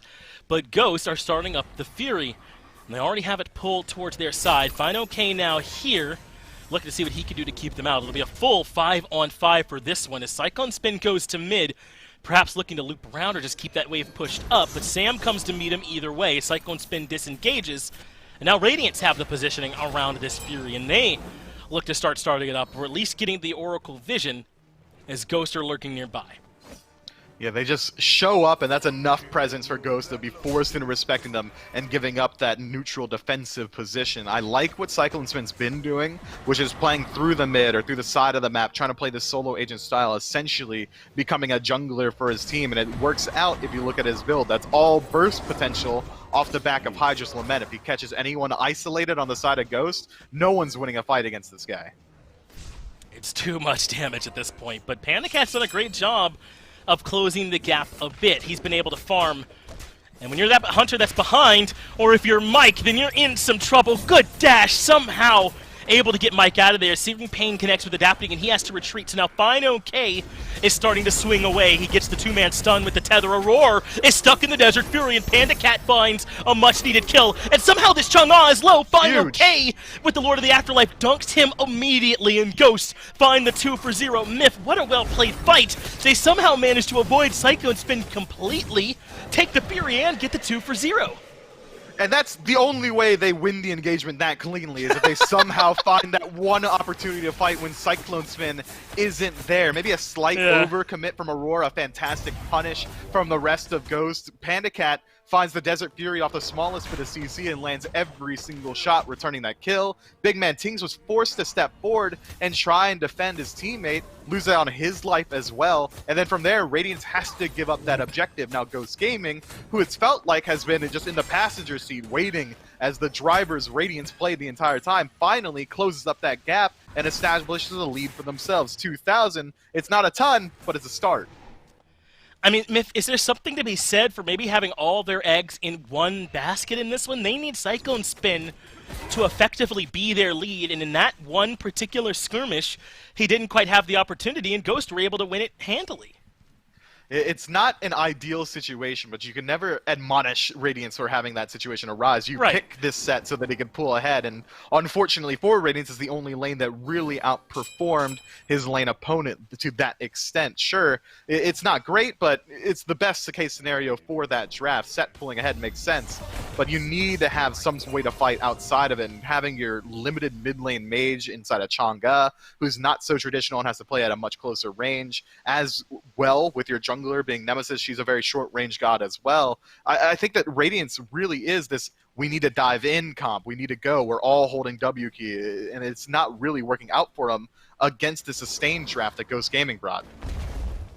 It isn't, at least in that fight. Again, I'm with you. Certainly not a critique of giving Cyclone Spin the lead, but I think at least somewhat of a drawback that Ghosts are able to exploit was that was where most of the lead was. And we're also seeing Tings doing a bit of a squishy build. I feel like sometimes we see Chang'e go a bit tankier with like a Lotus Crown or at least something in there, but he is just all in mage, relying on that second ability, and we saw him get blown up in that Fury fight. He did, but going forward, I think Radiant still have the potential to fight. Every single one of them is rapidly approaching 20, except for the support, who's almost at a level of parity, only one level differential between PBM and Aurora. So I think Radiants have the capacity to fight, but they need to take it on their own terms. They need to be grouped up around Cyclone Spin. The first bit of CC that Aurora finds, be it through the cage or through the stun, has to result in a kill, and they've got the tools to do that. This Nemesis ultimate to strip away defense, BMT as a long-range follow-up CC, and even Cyclone Spin on this assassin doesn't necessarily have to dedicate himself onto the dive. He can set up as many terracotta soldiers as he wants and shoot them from a range. Radiants have the ability to find these picks, but so far we've been seeing hesitation. Even in that last engagement around the Gold 3, it was off the back of Aurora finding CC, but there really wasn't any follow-up to force Ghost to retreat. Mike alone, depending on how much Radiance want to commit. Aurora uses the tectonic shift, but a little bit too late there on that one, and that means that Mike is able to make it out of there easily. And Myth, I think that's a pretty big win, especially if your name is Twig. Having a fight where you don't have to worry about that ultimate's going to make things a lot easier for him. It will. He gets to maintain his Phantom as well, so now Ghost can surge forward, find some pressure, and potentially take the defensive positioning around the fire. Aurora going to surge forward, though. Fine OK here. Searing Pain on Aurora as Tings uses a one-man ultimate onto Fine OK. I mean, was it just for Peel to keep Aurora alive there in that spot? Tings' ultimate is very valuable. He's got 30% CDR. I can't beat him up too much for it. You got to be loose with it, but they need that ultimate to be big. Yeah, that's the biggest ultimate that they have inside these team fights. If he's not getting 2 or 3 targets, I really think that they've lost out a huge bit here. Ghost Gaming absolutely happy with how that one goes. And just for comparison, Searing Pain getting traded out in exchange, not a huge deal. Sure, that's your confirmation on objectives, but Ra's ultimate's going to come back up much more quickly. Now, Radiance have to wait. I don't think they're willing to fight while BMT doesn't have his. Is he really only 10 seconds away? Easy life, I guess, for the Ra's. His cooldown seemed to be something like half or so. Gonna be online faster, but he did use his a bit sooner. No, it was pretty close timing, you're right. So that actually has a Raw thing, since he has his up pretty quick. We'll see how this next Fury fight goes. Only 11 kills, Myth, in 24, 25-ish minutes here at this point. Yeah, it's down to 60 seconds here once he's maxed, plus the CDR that he's got. So we're starting to get into this late game here at this point, and Radiance have got to find a way to more consistently, I think, use their abilities well. The Tectonic Shift and the Waxing Moon didn't find much in that fight, and you saw how much that killed their fight potential. They're going to need those ultimates in particular to be pretty important. They really do, but it seems like they're still willing to play aggressive. Big Man Ting steps too far forward. Yeah, gets the beads forced out by Fino-K's slows, and I think he's right. Aurora in the backline is low and dies just after getting the Tectonic Shift off. Tings dies as well, used the Waxing Moon, but didn't find much value there as Sam falls to the damage from Cyclone Spin. Fino-K has the Scarab's Blessing, though, so he keeps up the chase. Abduct into damage. One of the easiest kills you'll see. It's a 3-for-1 now for Ghost Myth, and I think this Fire Giant might just be theirs. I don't see how Benzie and Adapting can contest. Radiance disjointed engagement. If we were to drop a ping on the map where each one of these 3 members died, it'd draw a giant triangle around this Fire Giant. Aurora engages in the front line on his own, loses out on his life because there's no follow-up. Big Man Ting's left isolated in the back, falls in exchange as well. Cyclone Spin is able to tear back 1 kill, dropping Sam for Soccer, but trading out his life, being the most impactful member of his team, is almost never going to be value. Radiance needs to play together. They need to play off the CC that they have, be it from a range or at point blank. It doesn't matter as long as they're grouped. But if they take these disjointed fights ungrouped like we just saw, they're going to keep going exactly that way. Ghost Gaming win it cleanly. I wonder if Tings is going to get this back off in time. Yes, Adapting was there. Saw the Raw alone, but could not find the kill. Either that or didn't want to commit to it. But, Myth, you're right, man. Radiance have got to find a way to make these...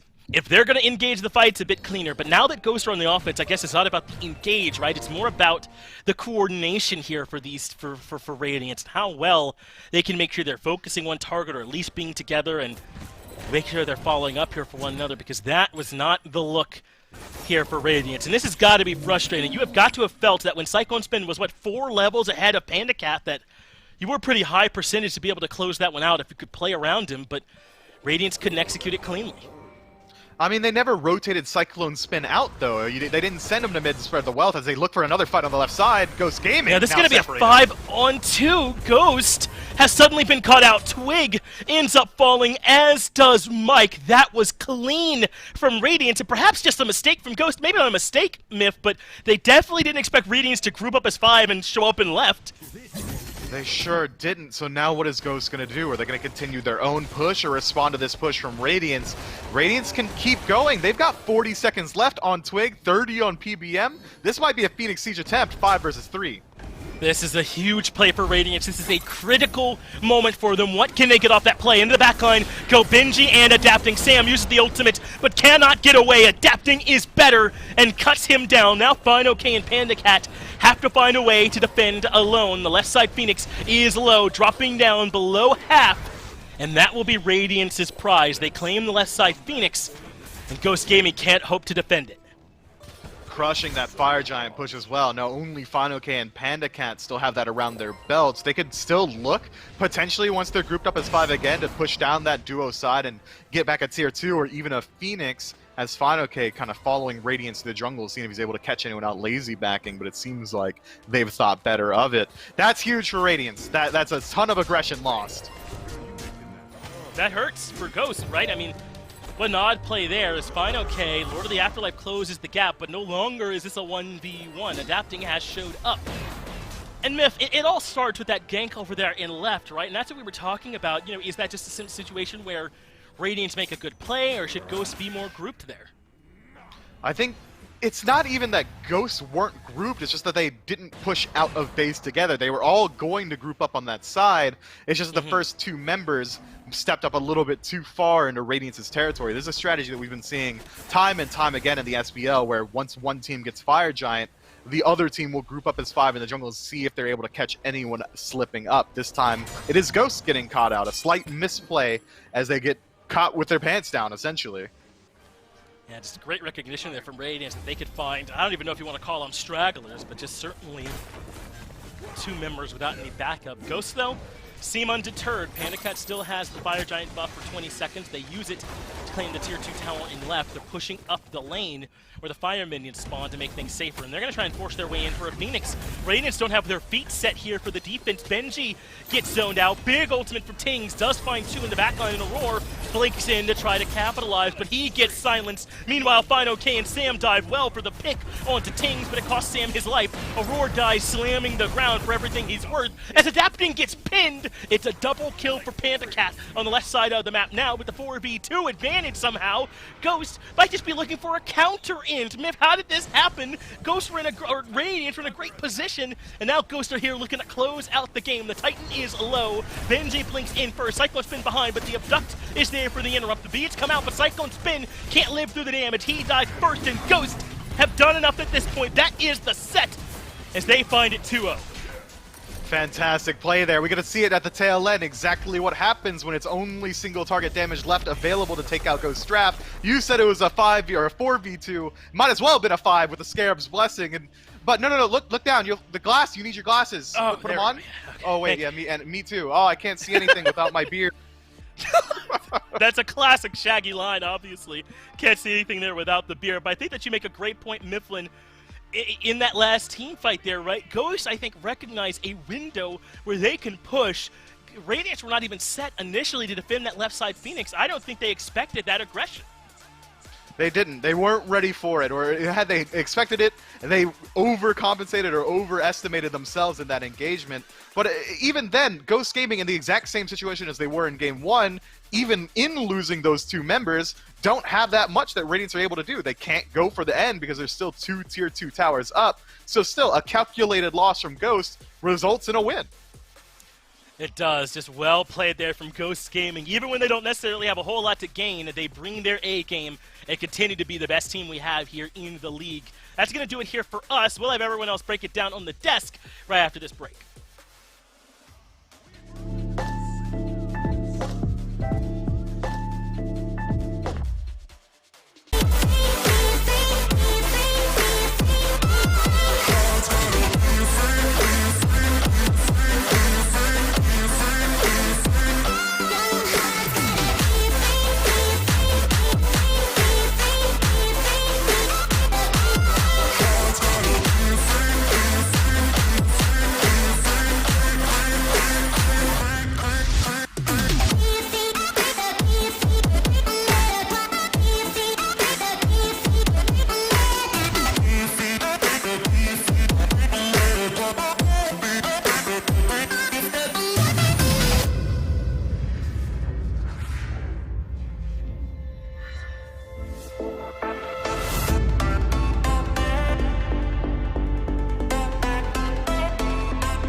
Well, Ghost do it in 2 here, and a little bit faster in game number 2. I think Radiance, at least for me, aggro, it feels like the exact same story, right? Early game, a lot of good control from them, a lot of Cyclone Spin, realistically, from the early game, and then as it goes on, Ghosts just get a little bit better at the team fight. They start taking the objectives, and they force Radiance into just awkward positions to fight. Absolutely. Cyclone Spin was doing so much in the early part of this game. I mean, he was up 2-3 levels on Panda Cat throughout the early game and did a whole lot to stay that way. He was owning in every single team fight, it felt like. He had a big rotation of mid a little bit earlier on, but Panda Cat had that veteran presence and understanding that, look, it doesn't matter if I'm super far behind in lane. My job is to pop off come team fight time, and Panda Cat did exactly that. Also made it a lot easier whenever Final K and PBM were playing the way that those two were playing. This front line for Ghost just really outperformed Radiance's front line here today. I mean, Final K with the solo kill obviously on Benji, but also the damage output, the amount of space he was creating in this game, and then how many times did PBM save lives in this one? I mean, it felt like every single time there was any sort of commit, not even an overcommit from Radiance. Any commit whatsoever was met with the Scarab's Blessing. I mean, it made it so much more difficult, right? It essentially is just a 6th life your team has. Mifflin had pointed it out at the very end of the cast there, but, you know, it was a 4v2 that was realistically a 5v2 because no matter what, someone was going to get saved.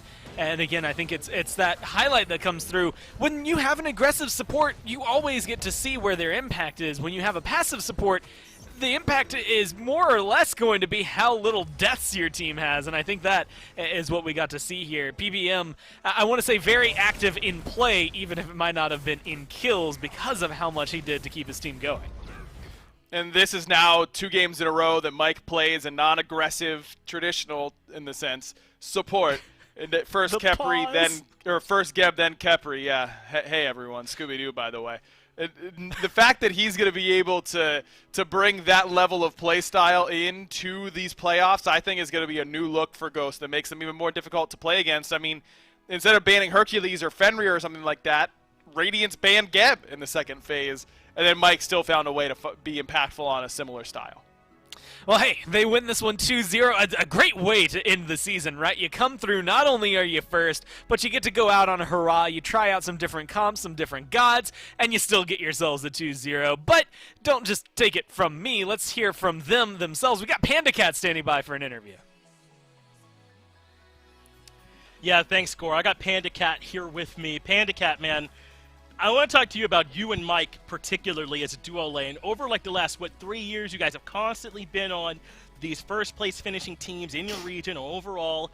What is it that you two have done together, man, that has made you so successful over so long? I don't know. I think we're quick to adapt to metas and kind of build our own metas around picks. I think we synergize very well, and we just kind of know what one another is going to do before we even do it. And I don't know. I think Mike and I are just kind of years ahead of everyone else, and I don't think anybody really comes close to us, and they won't until we stop playing together. Hey man, I know you're being confident, but I think you guys have a lot that backs that up. Game 2 maybe wasn't the best case for it though. Cyclone Spin got a big lead over there in the duo lane. What do you have to do in games like that when your lane opponent is on a lane bully that's far ahead to still come back and get the win later on? You kind of just have to keep your composure as well as you can. Like, sometimes it's a little frightening to see somebody 3-4 levels ahead of you stealing all your jungle, running around like kind of rampant and like untouchable. But you kind of just got to keep the, like I said, the composure high and just keep reminding yourselves that you do win this if it comes late and things like that. I think we did a great job doing that, kind of not overreacting to anything. He was a couple levels ahead of me, but you know, that's just the nature of the character and the nature of their play style. He got really fed, so be it. Just gotta get to late game, don't give him any more picks, and just play slow and play smart, that's all. Hey man, you got a critical pick at a Gold Fury fight while you were still way far behind, so I think you did a great job of maintaining that composure. So now we're looking forward towards like playoffs and Worlds. You all are coming in as this #1 seed. What is it that you think you all have done in the regular season that you have to make sure that you do here in playoffs and at Worlds to be able to finish first, as I guess you guys are favorites to do? I honestly think we're our biggest enemy, like in terms of consistency and whatnot. I think if we play the way we are capable of playing, I genuinely think we are pretty much unbeatable. I think when like Alex on his A days, like today, I mean, he really hard carried us. When Mike's playing like super well, when Ben and I are just 2v2 in the back line extremely well, and when obviously Sam's just always popping off. So if Sam's just having his, we'll call it his typical day, I think we're the strongest team coming into both the playoffs and the Worlds. It just depends on if we can manage to be consistent, if we can, you know, keep up with our drafts and play the way we actually want to play and play the game as we think it's meant to be played. So I'll just leave it at that. I don't want to like talk too much about what we want to keep doing and whatnot. Just you know, if we play how we know we can play and are capable of playing and have shown before, then I think we'll be able to take everything. So, yeah. Do you have like maybe a dark horse that you think is going to show up at Worlds, or are we still too far out for you to know?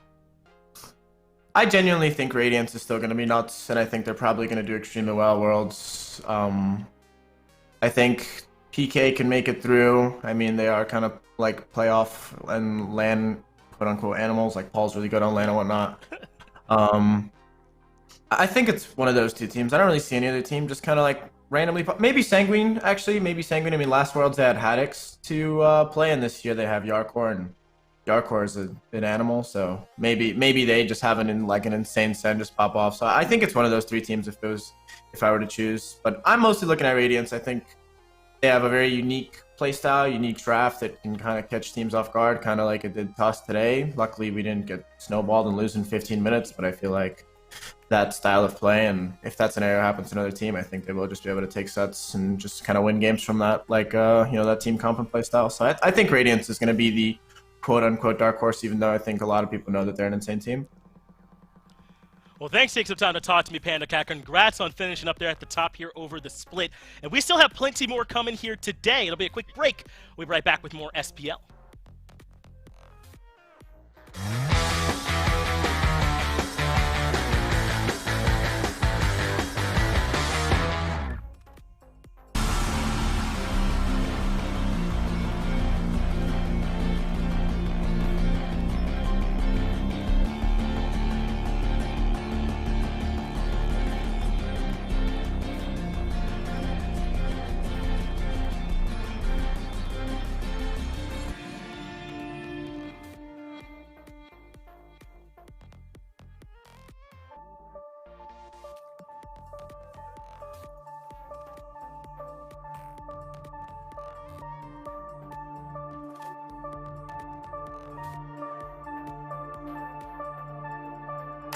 We brought the sound that shook the ground. There is a meaning buried within the sound. We brought the sound that shook the ground. There is a meaning.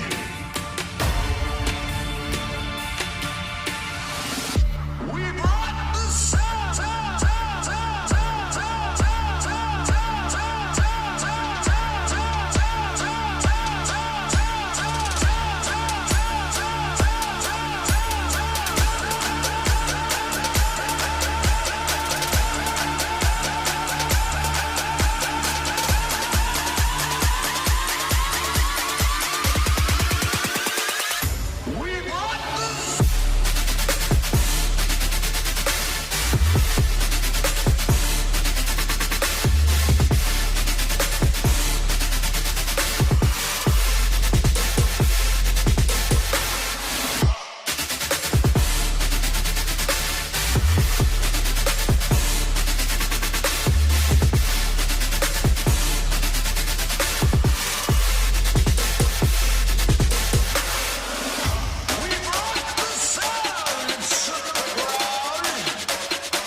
yet to see the meaning of cruel. Let the heavens rage!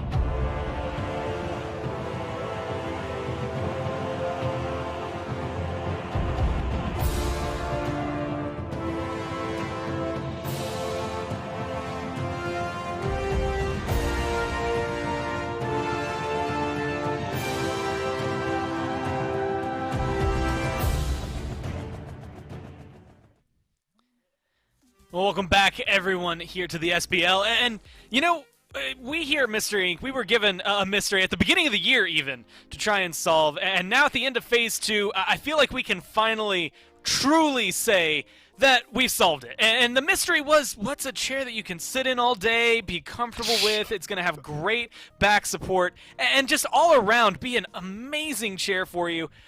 We found out it was the SMITE Maxnomic chair, hands down. I mean, every other chair we tried, get it out of here. I mean, you see that piece of junk back there? It's nothing more than a prop holder at this point, because this chair is just so much better, echelons above the rest. And you too can get yourselves a SMITE Maxnomic chair. You go to needforseat.com, use code SMITEMAX. You also get an exclusive ward. If you needed to solve a mystery of where your opponents were, wards are the way to do that. Now you can do that with style. Go ahead and get yourselves a chair, sit in comfort, and play, I guess, like a god, maybe more like a human in a god's chair, realistically. Either way, you'll still look good while you're doing it. And I'm here with none other than Shaggy joining me. It's Mifflin over there that's going to be hanging out for Sanguine versus Obey. Mifflin, we already know you think Obey's going to find this one 2-0, and at this point, I think all of the standings are locked. This is maybe more for bragging rights. I mean, if Obey come in and kind of 2-0, that would be pretty hot at the very end of the phase, but ultimately, because of the loss there for Radiant, Sanguine, even if they lose, they have the head-to-head, so they will maintain third. If they win, they're just more solidly third, so they're happy sitting right where they are.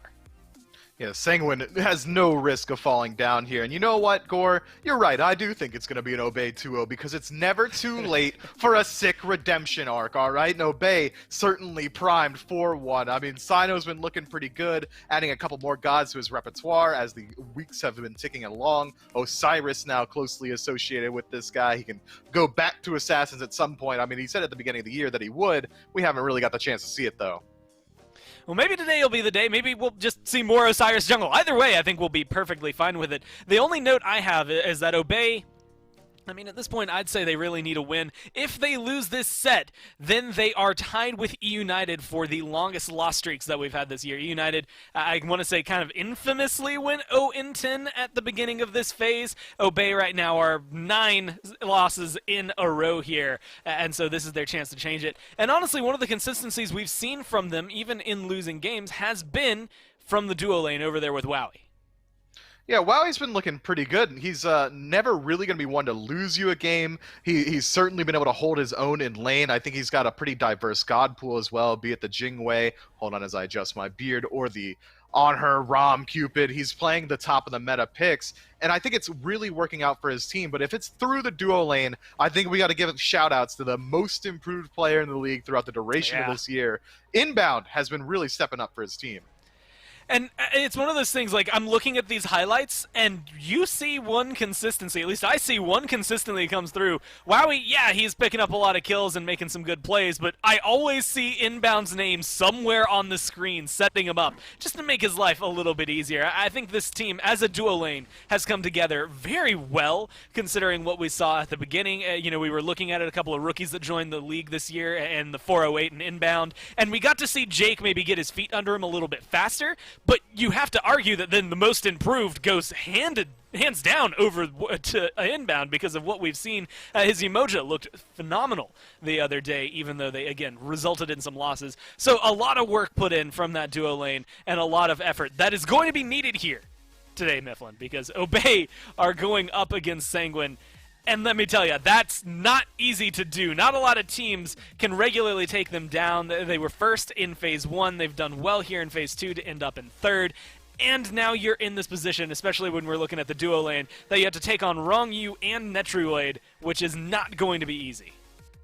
Yeah, Netroid is such an interesting player. It's hard to lock down exactly how he wants to play. Some weeks, we get to see this aggressive style, reminiscent of Season 3 Zapman, where he's dashing in on every single wave. Some weeks, he goes back to the beginning of Phase 1 Sanguine, where Netroid is just waiting for the late game so he can rotate out.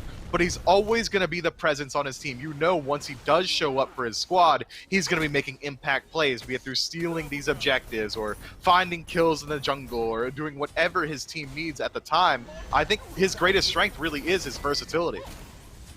A lot of expanded god pools as well. I mean, a lot of Honor highlights in here that I think is, again, maybe a more recent flavor a lot of people in the league have picked up. Since he got some buffs relatively recently as well, makes him a little bit easier. But there's the tried and true. I was wondering if we'd get to see it. The Jingwei that comes through. Heimdall, like you said, there's such a versatile god pool, I think, that comes through here. Match that up with Rongyu, as we had mentioned Bobby last time, and I think this duo lane becomes immensely difficult to deal with just in general. It'll be fun to watch what Sanguine are going to try to bring out today, and we got to sit down and talk with them a little bit, and we've been talking so much about the duo lane. It all is centered over there. It is Netroid that we have sitting around for an interview. Well, I'm here with Netroid Hunter for Sanguine. And Netroid, this is kind of an up and down phase for you guys, but you're right back up in the top 4, I think, where you all certainly belong. What were some of the adjustments you guys were making to try and get a bit more consistent with your wins? Well, since we were pretty much a team in a late game situation and stuff, we wanted to like perform better our early game, like improve it, so that's what we did. But you know, like looking at Ghost, for example, they do play really good the early game, so it's kind of hard to just like be exactly like them in just a short period of time. So I think there are a lot of things we have to improve still, and it's gonna be like really cool, really exciting for Worlds, for example. So yeah, that's what we're looking for right now. Yeah, I'm looking forward to seeing you all play there as well. And I think Rongyu's Herc in the early game is pretty good. You guys play Obey today, and you're actually 2-0 against them throughout the phase, so you guys have been handling it so far. Anything that you're looking to execute specifically to make sure it's a 3-0 against them? Because they're one of those scary teams that can always look good on the day. Yeah, I mean, I said it like before, Obey has found their identity. Sometimes they just play lights out, and sometimes they have like bad days. I think all of us have the same bad day sometimes. So if we catch them in a good day, it's gonna be a hard game. But of course, it's always like exciting to think that probably they're gonna come up with something new, or probably they're gonna come up with a new warrior in the jungler, for example. So yeah. It's gonna be rough, but I hope we got that 2-0. You're right, though. It's hard to know what Obey are going to be playing. You guys have looked better, like I said, these last few weeks, but you have still struggled up against Ghost and Space Station specifically, the top 2 teams. Looking towards playoffs, what do you think you all need to do better against those teams specifically? I know you mentioned the early game before. Yeah, so starting with the early game, I will say focus more on the games, because sometimes we kind of get overhyped. So I think that's one of the main reasons. Sometimes we just lose our heads in the middle of the team fight, but it's something good too, because if you build the momentum, you can like have a really good game from that point. So I will say that right now. Hey, only bring that energy in a little bit. That's one of my favorite reasons to watch you guys. You're such an exciting team. Thanks for talking to me here, Netroid. Good luck in this set. I expect it to be a good one. Awesome, thank you. As Finch had mentioned, there's only one set right now that's standing between Sanguine and focusing on the playoffs, which, by the way, for people who are wondering, and we'll say this again throughout the next couple of days, November 13th through 15th, so a little bit of a break once the phase ends before they have to come back, but again, only a little bit of a break before they have to play. And this is one where I think if you're Obey, you're just looking for something clean, Mifflin, and if you're Sanguine, you're just looking for maybe to have a little bit of fun, but also maybe just for a clean win, much like Ghost just had, to find themselves a nice exit here in Phase 2. Look, I've played a lot of games up against the Sanguine boys because they like to queue SMITE casuals as a 5-stack Always. at 3 a.m. on any given day, and I've never seen them have an ounce of chill in their bodies. I'm sure they're coming out here with blood in their eyes. They want this dub up against Obey, whereas I think Obey is in a slightly different position. I think they really shouldn't be showing anything new in this week in particular because they're out of contention for playoffs. They should keep their eyes on Worlds, and if that's the case, why show off anything you've been working on in a week that really doesn't have too much impact for you? Well, there's, again, a lot, I think, that can come into this one. What better way to find out what it's going to be other than to go into picks and bans here in game number 1. I don't even know if there's pressure mounting. I guess for Obey, realistically, the pressure is mounting that you don't want to end on a loss. You've had a very back-and-forth phase, right? Things have gone simultaneously well and not so much for you, depending on the day. And so we know they're capable. We know that they're at least first 15 minutes of any given game can be solid. It's just expanding that to a couple of wins here would be an awesome way for them to finish off the phase. Of course, Sanguine thinking pretty much the exact same thing, and honestly, beating Sanguine for 15 minutes doesn't really amount to anything at the end of the day. They prefer the 25 plus. Yeah, you gotta beat Sanguine in the first 15 minutes. No beating, no winning. You need to win full stop, because if Sanguine makes their way into the late game, they're gonna be an absolute threat. But already, we're seeing some target bans coming through. King Arthur and Hebo targeting out some of Sanguine's best picks. Even Panatom recently has been able to play that Hebo pick. But Sanguine, in a interesting pivot, I heard it from you there, Gore, this Athena ban, that's new. Yeah, it's something, I guess we saw Obey running. I think Ducky was playing it in the solo lane. And maybe if I go back in time and I look it up, maybe that was then against Sanguine, but I remember he had a couple of good games there. And alongside this Cupid and this Nemesis, definitely feels Obey targeted, although maybe not the #1 pick. We had mentioned it on Friday. We got to talk maybe about the bad games it brought when it was picked then, but now we can talk about the good games we saw much more recently. Inbound on this Yemoja will make an impact, I think, this game. And this is huge for Obey, because a lot of teams in the past had been just allowing Yemoja through. Seems like Sanguine still doing that, and Obey hadn't been willing to take this pick. But now that we know that Inbound is capable of playing it at a high level, being this impact player on it, all of a sudden it should, at least moving into Worlds for Obey, absorb one of those bans. You can't allow Yemoja through when someone's adept at playing it, because in my eyes, still one of the best guys in the game, if not through multiple forms of CC, but through the walls, as well as the out-of-combat sustain from the heals. Yemoja is just so strong. You can never underestimate a well-placed Riptide, which I think is what comes through, right? You set up River's Rebuke, you have a little pathway that maybe someone can run away, and you just, boop, nope, you're not getting out of there. Not only you're not getting out of there, now you're back in the tank with the Sharks. It gets even worse for you as it comes through. And I was going to say who better than to walk through walls, except he's friendly here, so it doesn't necessarily matter. But Osiris being able to bring that in. And you had mentioned it and kind of touched on it, but for Sino, that might just be a jungler, not necessarily going to Ducky the way we would expect it, and maybe some other teams.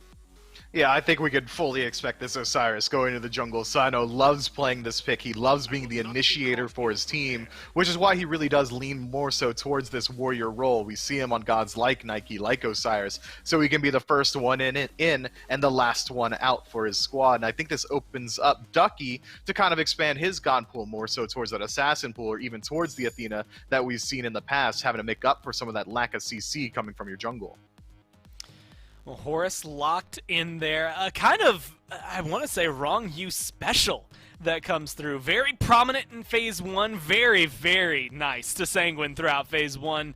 And then took a backseat, back burner for a lot of this phase. He's come out every now and then, but finally we get to see it. And potentially, well, not potentially, the last set for Sanguine until the playoffs there in a few weeks. So this is so far looking like good setup. I think taking the Ra away is the one that's most interesting. Poseidon as well as Aphrodite band. It is definitely some hits here for Wolfie, although lately we've been seeing him pick up Isis more than anything. We have, and I'm hoping we don't have to today. I don't want Wolfie to pigeonhole himself in that early game objective role, because he's been getting manhandled ever so slightly inside of these team fights on that Isis pick, which is why I think Sang would decide to leave that one open. As they strip away the Ra, they take away some other of these mid lane picks, almost forcing Wolfie into taking it for himself, almost initiating that you have to go for these early game objectives. And then we see that Sanguine on their own end are taking these gods that are very strong if Obey Jingwei do decide to group up on the objectives, Rom can steal away, or even Thor can find a multi-man dunk, also another targeted pick, making sure that Ducky can't get comfortable on that Thor in the solo.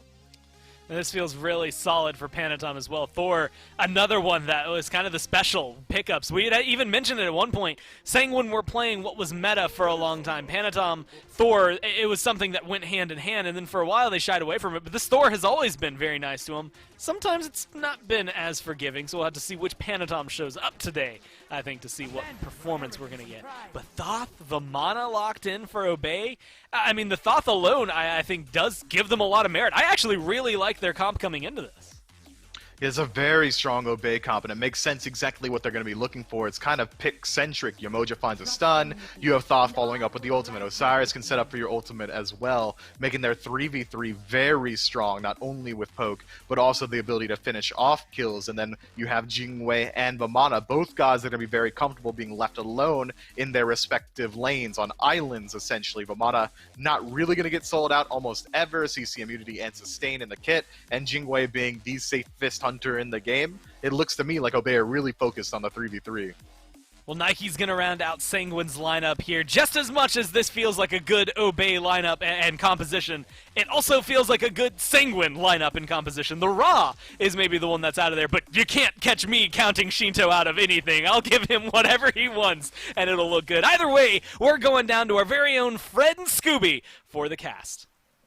Thank you, Daphne. Thank you, Shaggy. It is indeed Fred, and Scooby is here with me. Doug, of course, working the camera, and Scooby, this is a big one for both of these two teams. Obey Alliance, this is our final look at them as well as Sanguine for the phase. You in chat, make sure to let us know which way you're leaning here on this one. Obviously, neither of these teams really anything to gain or lose on this one, so these are ever so important for maybe trying out new things or ironing out maybe some issues you see with your squad before moving into playoffs and into Worlds and all that in a couple of months. Definitely an opportunity to smooth things out as you get towards the end of the phase. And look, I mean, it's been a long phase for all of these teams. They want to be able to end on a win. It's much better to go out with a good taste in your mouth rather than a bitter one. So I think that Sanguine coming in, I mean, they coming into this probably expected to need to win, but with Ghost taking care of business up against Radiance in our set just before this, Sanguine is now your third seed. Doesn't mean they didn't come in with a game plan to win up against Obey here and secure it themselves. Yeah, Sanguine team, after some mid-phase stumbles, has started to find their footing a little bit better. Wrong You, I think, has gotten back to playing some really good support. Yarkor, I think, has had a phenomenal back end of the phase here as well, picking up the Nike pick here out of the solo lane, a pick that we've started to see a little bit more of here as of late, going up against Ducky on the Vamana, another pick that has started to see a little bit of rise. Ducky played this pick recently and looked awfully good on it, didn't he? I mean, this is a pick that maybe we could see him continue to use going into playoffs. I think that Vamana's in a weird spot where healers are already kind of in the meta, so everyone is used to and okay with building these anti-heal items. That makes him a little bit worse inherently, but still not bad, especially when you're not overlapping him with a lot of healing on your side. You have a little bit here because of the Emoja. Sanguine was already going to be able to anti-heal for her, so that doesn't feel great. But overall, I still think he's a good god that's worth playing, and especially when gods like Ra are in the meta, how does Ra ever get away from a Vamana? Fair enough, and you know, I look at what Sanguine have. That's a fantastic question to sort of bring up, if this Vamana is just going to be able to free run down some of the back line. Sino close by over here in solo, but Yarkor is going to play safe enough, stay alive there. I like that you bring up the Emoja, because there are some teams that, you know, I don't know if it's harsh is the right word, but we've definitely brought up the need to bring Emoja into some of your games. And I like now getting a chance to really look at inbound on this Emoja and get kind of a sense of where he stands. Right now it could be first blood, just a couple more autos from Wowie's all that's needed, but there's healing there from Wrong You as well. The body blocks separating the two hunters, but inbound pulling off to the left-hand side. Could it get turned around now? Wowie gets stuck down. Metroid gets first blood. Wowie finally finishes off the kill. Both supports, the last two alive. Really, really impressive turnaround there from Sanguine, and a good all-in from Obey. They really had a good handle on the situation in that lane. I love the aggressiveness from them. It's just that I think inbound shell was premature. He got dashed on by Rongyu and full comboed, and he shelled just to kind of keep his own health bar up. If he still has that, as they're continuing that chase, as soon as Netroid turns, think that he could just pop the shell and Wowie stays up and healthy, and that should have been first blood for Obey. But either way, well played, but really by both ends. It was fun to watch. If nothing, the small advantage goes over to Sanguine because of the extra bit of first blood gold there. Now Panatom has reached level 5. Oh, this could get tough here. No beads for Wowie. Panatom up to the sky. Inbound. Backing away. Will the stun connect? It will this time. The follow-up is there from Rongyu, and there is just way too much from Sanguine. I love that rotation from Panatom immediately upon re-entering the lane. I guess Inbound never had to leave.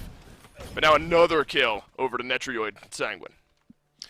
I was told I had to say this at some point today, but that was definitely going to be a rut row sort of situation from the beginning. I mean, level 5 Thor, no beads for Inbound, doesn't have them, beads down for Wowie. As long as Panatom doesn't just whiff his ult straight out of the window, that one is a guaranteed second kill for Sanguine. And really, Obey should be pretty thankful that Panatom was either out of range or just wanted to take the guaranteed kill onto Inbound and didn't elect to hit Wowie. So is that it? I mean, you punch the rut row card and now you're done? Is that the way we're looking at this now? You don't have to use it anymore today? Here's the way it works, Dave. Did I say rut row while wearing this Scooby-Doo costume? Yes or no? You did. Okay. Then we're all right, good so here.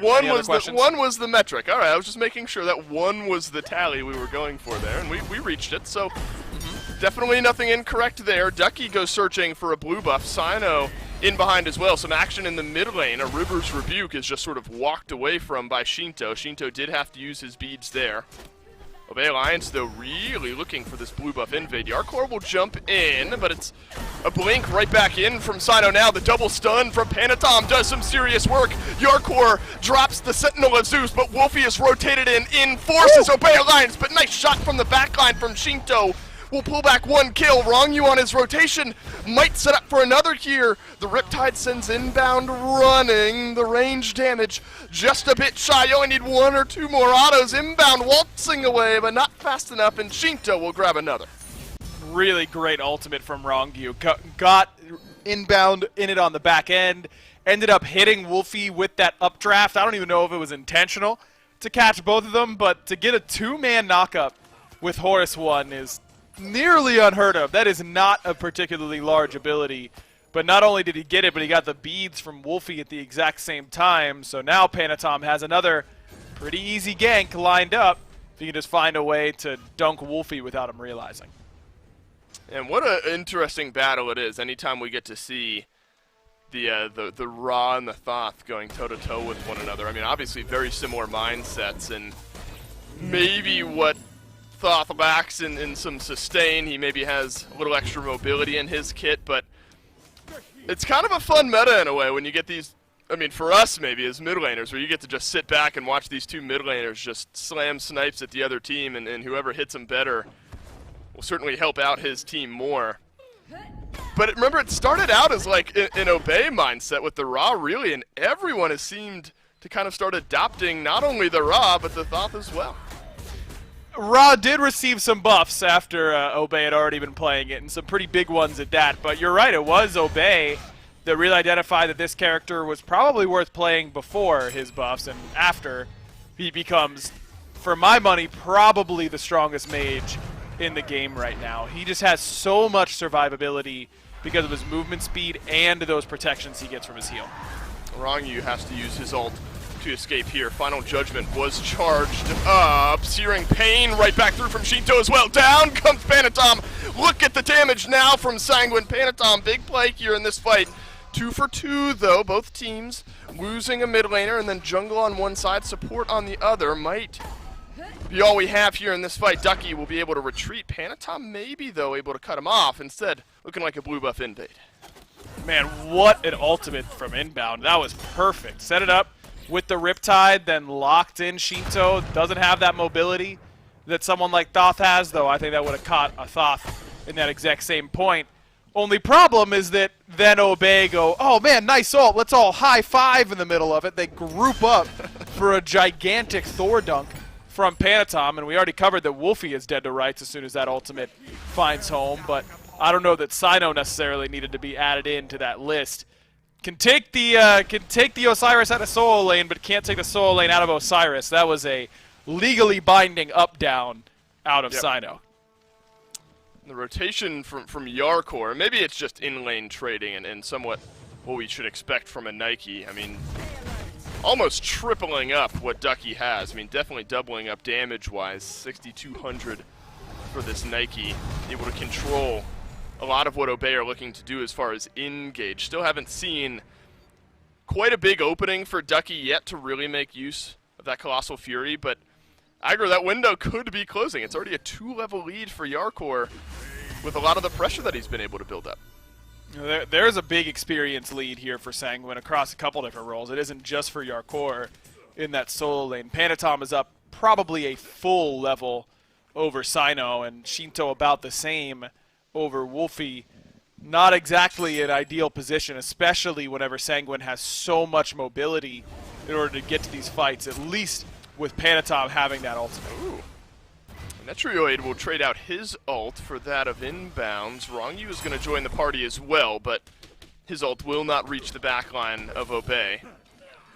Look, I like what I've seen from Inbounds Yamoja up to this point. I admire the engage right there. Forces Netrioid into his ult. Rongyu has to ult over as well.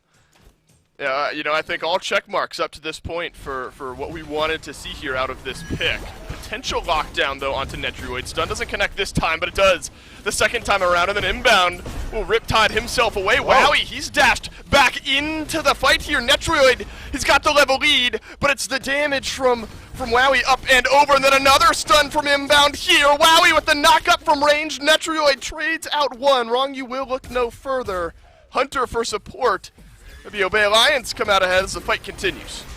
Shinto has to beat Sino all over him with that blink in, and Ducky has made his way over as well. Panatom double dunk, but Shinto not ready to pull the trigger. Probably could have gotten some good damage off, but don't think they could have killed Sino. He was in full passive mode, which means he just gets an absolute metric ton of free mitigation. 16% physical damage mitigation, 8% magical damage mitigation, just for being ghostly, just for being Osiris. That's spooky, I suppose. Man. That's pretty good, I would say. So maybe that's why Sanguine would decide not to all in. Yeah, it's on brand for today. It's spooky. He's ghostly. I mean, look, Obey Alliance are figuring things out here, though. Still 1,000 gold behind or so where Sanguine is at. Now Inbound on a bit of a solo mission here over by the red buff of Sanguine. A blue buff invade attempted by Ducky, but Panatom right there with the Yarkor. Ducky will be able to walk out of that one. Obey Alliance start up the Gold Fury here. There's a numbers advantage. Obey Alliance take down the Gold Fury as well. Rongyu into play, but look at Inbound. He has separated out this fight, and I think that'll escort Obey Alliance away from the objective safely. Easily done for Obey. Despite a couple of XP disadvantages, they found their way to get some objectives and group up efficiently. Surprised that Ducky was willing to make that long rotation over to left, and knowing that he was already down, and that has widened the gap a little bit in solo in Yarkor's favor. But overall, I got to give a lot of credit to Obey. They're playing with good tempo. Their pacing so far in this game has been really good. Sino blinking in, getting beads, you know, not scared to be the aggressor despite being down a little bit on a pick that really doesn't do that well while behind. Just like, I like Obey's mentality. They aren't scared to take these engagements, and that's a good sign. Well, I think smart there as well. I mean, a lot of what you could consider a small lead for Obey is on the left-hand side of the map. Effectively from mid on over, Sanguine still feeling comfortable, so definitely makes some sense that the Gold Fury gets looked at. Rongyu dashes in, but Inbound will send him right back in the other direction. Yarkor is rotated over here as well, but he'll make his way back on over to solo. Nothing but the Pyromancer to really look at here. So the teams will return to farming, and maybe an invade being looked at by Inbound as well. tell you, look, Inbound isn't, doing the Mike or Aurora or Rongu level stuff quite yet for me, but he is looking really, really solid on this Yemoja pick. And as I said when they were playing it yesterday, if he can prove that this is a real threat for enemy teams going into playoffs, that's going to be a big boon for Obey come picks and bans time. Color me impressed. I like the way he's playing. Agreed. I'm with you here, Aggro. There's a fight, though, brewing over by the blue buff. Inbound on his own this time, and won't be enough damage just yet. Inbound stays alive. Shinto off the mark with his ultimate, but Wolfie is not. Sino nearly gets him on the fadeaway. Rongu finally finishes off the kill onto Inbound. Sanguine get the one. Netrioid is over in mid lane as well. He has some snipes. Should the damage from mid be enough? He's used his ultimate, though, so now on the back end it's going to have to be re-engage from the rest of Sanguine. Ducky is stunned down. Sino, the same could be said for him. Netrioid's all on his own. He trades out 1-for-1 with Sino, and Sanguine will pull back on the back end. Man, Netrioid is putting the pedal to the metal. Breaks her off the rails here for the Sanguine ADC. He is hard flanking as Rom in that team fight. Probably not the best spot for him to be in. They had him up. This would be a very easy tower. Looks like it will be all the same, so I suppose no harm, no foul in that regard. But that's kind of on us for what happened to Inbound there. We're talking him up, ends up overextending, gets picked. He locked in Shinto, but without any sort of potential follow-up coming, it really wasn't going to be a good ultimate, no matter how well he trapped the Ra, which he did, but not really going to amount to much. Wolfie's damage, clearly, though, coming through already, nearly put Shinto down from a little bit over 50% HP. Can we go back to Yarkor for a second? I don't know. What is that on his... I mean, maybe what it is is... that? I don't even know. It probably is... It's embarrassing in some capacity that I'm not sure what it is. Like a Naruto headband or something like that. Look, I didn't see it. I can... Okay, well, I can tell. Yeah, okay, that is a Naruto headband. Okay, Dave, look, can I tell you right now? Yeah, baby, we're hitting. No, hitting. because you didn't get it. No, I did. What do you mean? My first and only guess was a Naruto headband. What do you mean? Yes, Dave, it's because you say Naruto. That makes you sound like a 55-year-old soccer mom saying Pokemans, okay? I'm dressed up like a 55-year-old soccer mom today. I'm playing the part. What do you... obviously... Dave, this is... Look, you can try and... I'm pulling back the curtain for the viewers. I would bet the house that you say Naruto every time you're talking about that show, You're right, okay? I do. Naruto, all right? It's not that hard. You got it. Yeah, right. Literally what I said. Whatever. Pyromancer being looked at by Obey Alliance. And Obey will take the Pyro. Wrong, you looking for an engage on the Inbound on the back end. That's how it's been more times than not this game. The engage has been Inbound on his own in the front, looking for some sort of follow-up from the rest of his team. You know, I look at his build as well. I mean, Lotus Crown, we see that on the Ra plenty. Makes some sense there. Obviously, with the healing that Inbound's able to do, obviously it's an item that'll synergize with the Yemoja kit. But do you think he's sacrificing anything going with the Lotus Crown this early? No, I think Lotus Crown on Yemoja is phenomenal. I mean, you get a shield from whenever you hit him with the 2. Not only do they get healed, now they get a shield, now they get prots on top of that. I think that this pickup is really, really good for him. And so far, it's not like what we saw from Inbound earlier on in the season on the Yemoja. He's not way overcapped on CDR for now, at least. Oh my, Obey Alliance, they just do these Furies way too fast. Sanguine were close by, but not nearly in range or fast enough to really have anything to say about it. Ducky was there just in case a fight broke out. But with that Fury, Obey Alliance now pull themselves back to even, at least a couple hundred gold in the lead. Sino getting aggressive, though, onto Yarkor here in the mid, and Yarkor will now leap into the backline. Watch out for Thor. Panatom dunks down. Wolfie will use the Aegis. But the double tap gets it done. Panatom hits Wolfie from range. Now the disarm being looked at. Shinto just wide on his snipe here. Riptide on back from Inbound. The Ra has been left out of this fight outside of some damage. A little bit of healing as well. Yarkor locked in by the River's Rebuke, and Ducky will benefit to the tune of a kill. Inbound still in the backline, pouring out healing, keeping Ducky alive. Looks like Sanguine are actually the ones who want to leave. Great Riptide, no heal for you, but Panatom says he doesn't need it. Hammers forward, because here comes Flank Rom to the rescue again. And again, Netrioid trades out 1-for-1. Oh, he gets one again on the back end. All right, look. I guess if you're getting 1 for 1, you're happy with it. If it's your goal, Shinto will get Ducky here as well. I mean, that is wild on all accounts, but the big number is now that Sanguine have been able to pull what literally was an even gold lead at the beginning of that fight to about 2,000 in their advantage.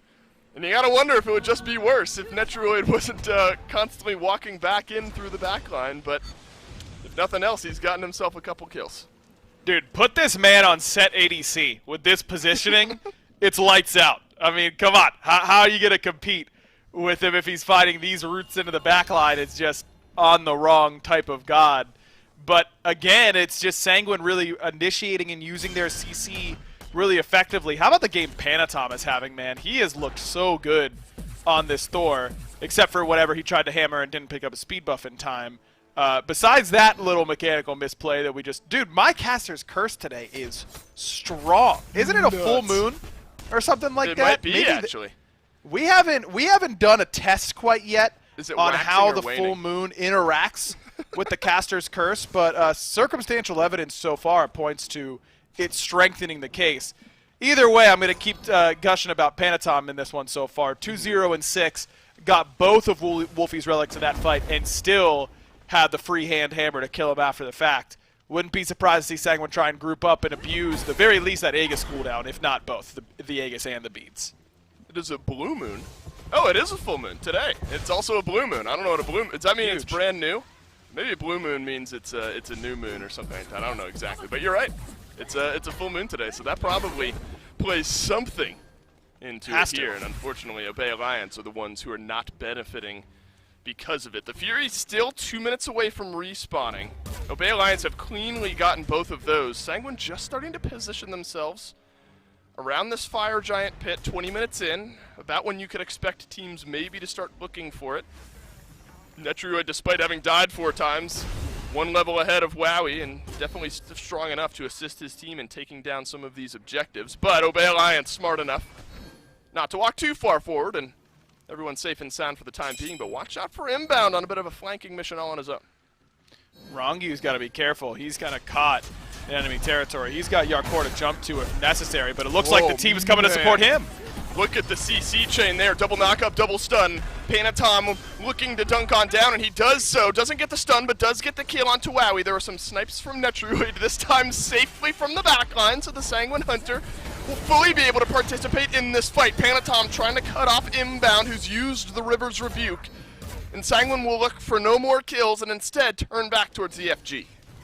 No snipe available for Shinto, and Wolfie has final judgment, so someone has got to keep Wolfie out of this pit. Looks like it's Yarkor's job. And Yarkor is doing more than that, might even get the kill here. He wants to tower dive. Final judgment takes a tick of shielding away, and Wolfie will end up falling. Sanguine look free and clear to take down this Fire Giant. This is a 2 versus 3 split, by the way. Yarkor has already gotten 1, might get even worse here for Obey Alliance if they continue to fight. Panatom snags the stun, then there's Rongu for the follow-up as well. How many fadeaway hammers have we seen from this guy this game? Just waiting for those cooldowns. The Riptide will keep Inbound alive. Big trades, big Fire Giant for Sanguine. Looking like Dirk Nowitzki, that little mid-range fadeaway, impossible to stop. That's been Panatom so far in this one. And Sanguine looking pretty impossible to stop between the Fire Giant regen and, of course, that regen from the raw heals. Right side Phoenix toast. No chance that Obey can defend that. And now Sanguine just gets to strip the jungle on their way out. Man, Yarkor is just making infinite space in these fights, though, isn't he? I mean, Wolfie has final judgment. Those are the moments as a mage where you go, okay, you know, I've got to step up and make a play.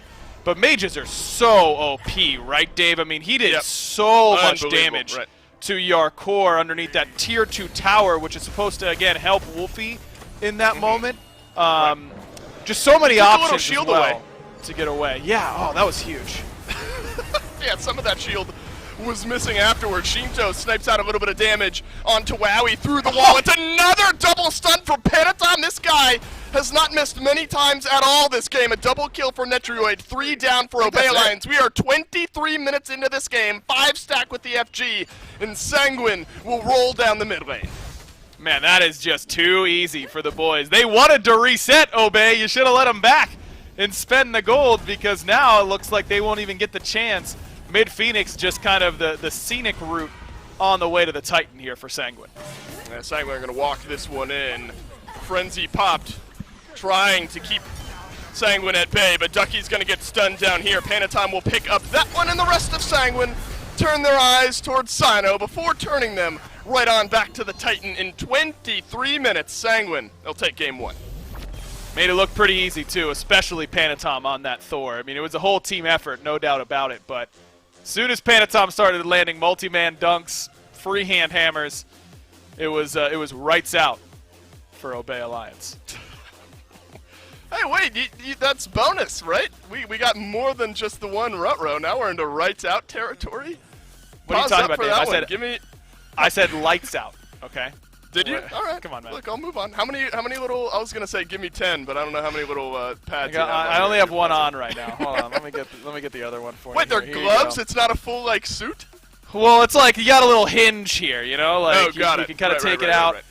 The one downside of this costume is that there isn't a pocket, but I discovered that I can just kind of drop my phone in the paw if I'm not using it. It's harder to do with the paw. Just go to break. I'll get it by the time we're back ready for the next one. Quick break. We're going to split up, gang. We'll see you back for game 2.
Well, welcome back, everyone, to the SPL, and it seems like, well, the mystery, at least for Game 1, which in my mind was, which Panatom are we going to get? That one's been solved as well. Unmasked as, well, 6-0 and 9. He's absolutely going to have a blast there. Yarkor as well, and Mifflin, you'll appreciate this one coming in as, at least in my eyes, the Hokage. I believe that he can make it that far. Whether or not he will, we'll have to see. We'll follow his own training arc. So far, things have been going well. I guess Hokage, in this case, is going to be world champion. That's the only equivalent I can think of for SMITE that comes through. Sanguine, I mean, it looks close-ish for a little while, and then they just do it. They just win. It just kind of came out of nowhere. Yeah, just one or two misplayed team fights from Obey turn what was a pretty competitive match into a pretty one-sided one. And I think it does come down to exactly Yarkor, as you highlighted, the Hokage, showing us his Nindo, and that's being the art of creating infinite space for his team. My man was in the front line, and he never let up. And you're going to see a lot of these ults that Shinto hit and just looked good doing, right? And it's not surprising. The man brings out Thoth and looks good on it as well. But there were a lot of ults we'd even highlighted where he technically missed, but as you worded it, aimed properly, right? Where it's just, if you are going to retreat, you are going to have to walk through this searing pain. Otherwise, you have to stay in the fight. And I think that set up a lot of what we saw. Panatom, I have to give a lot of credit to because, in my eyes, there were a lot of fights that were going Obey's way, especially early on, that Panatom almost single-handedly decided, no, we're at least going even this time around. He also goes Undying, and so, of course, you know he's going to be the one that is at the tip of the tongue when we're talking about how Sanguine win.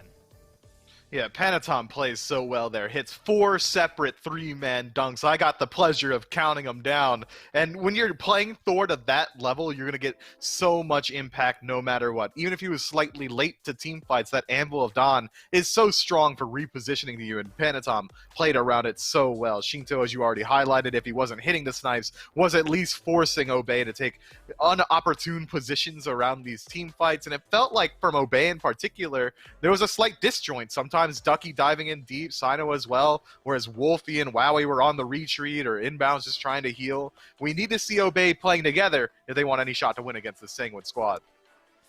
That's going to be changes, again, that they have to make going into game number 2. Sanguine, however, maybe looking to make today just as fast as it was yesterday. Maybe a little bit slower as things are coming around here. Yesterday, we were also getting into the 4th game around this time, and things were getting real close to an end. And so there's a decent chance if Sanguine can find the same style victory that we're just in for another fast SPL day.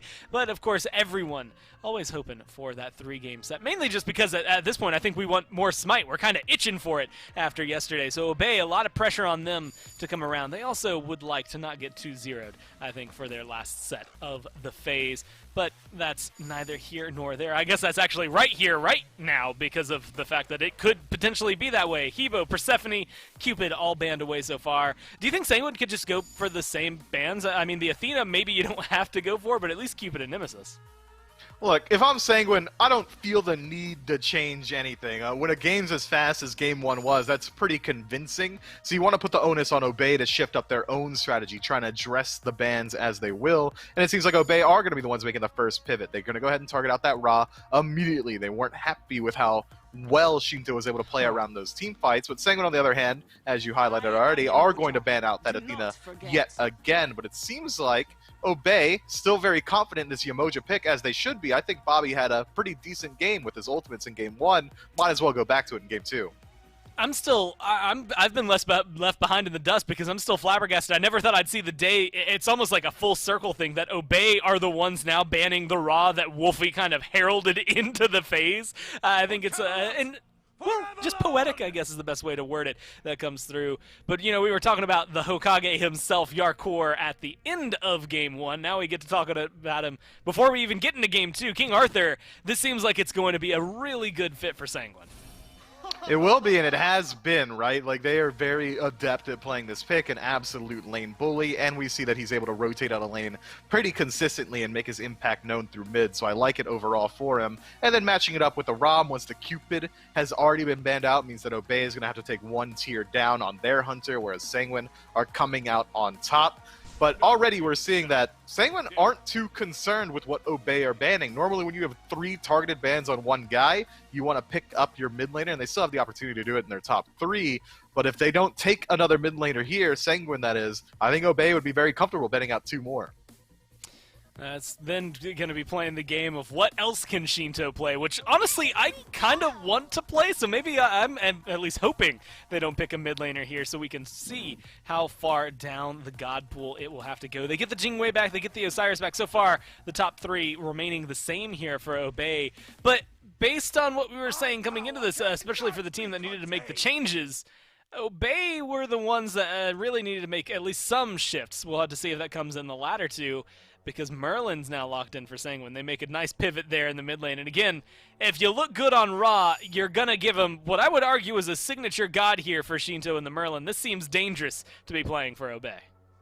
Yeah, if you're going to dedicate 3 bans to a dude and he still gets one of his best picks, Shinto, on this Merlin, I don't think you're feeling too happy with it. But they are limiting ever so slightly a strategy that we saw from Sanguine in the last game, having Ra play so far in the backline and act as not only the objective confirm, but also kill confirm off CC. Merlin doesn't fit that role nearly as well. He makes up for it elsewhere, objective burn or even raw DPS off the back of CC. But it's going to be a different strategy from Sanguine in these team fights, and maybe that's all Obey wanted. Well, they're going to come through, ban away the Horus overall, which is a little different, I think, is just the way to word it, right? Only Sanguine, I think, right now are a team that could warrant that ban.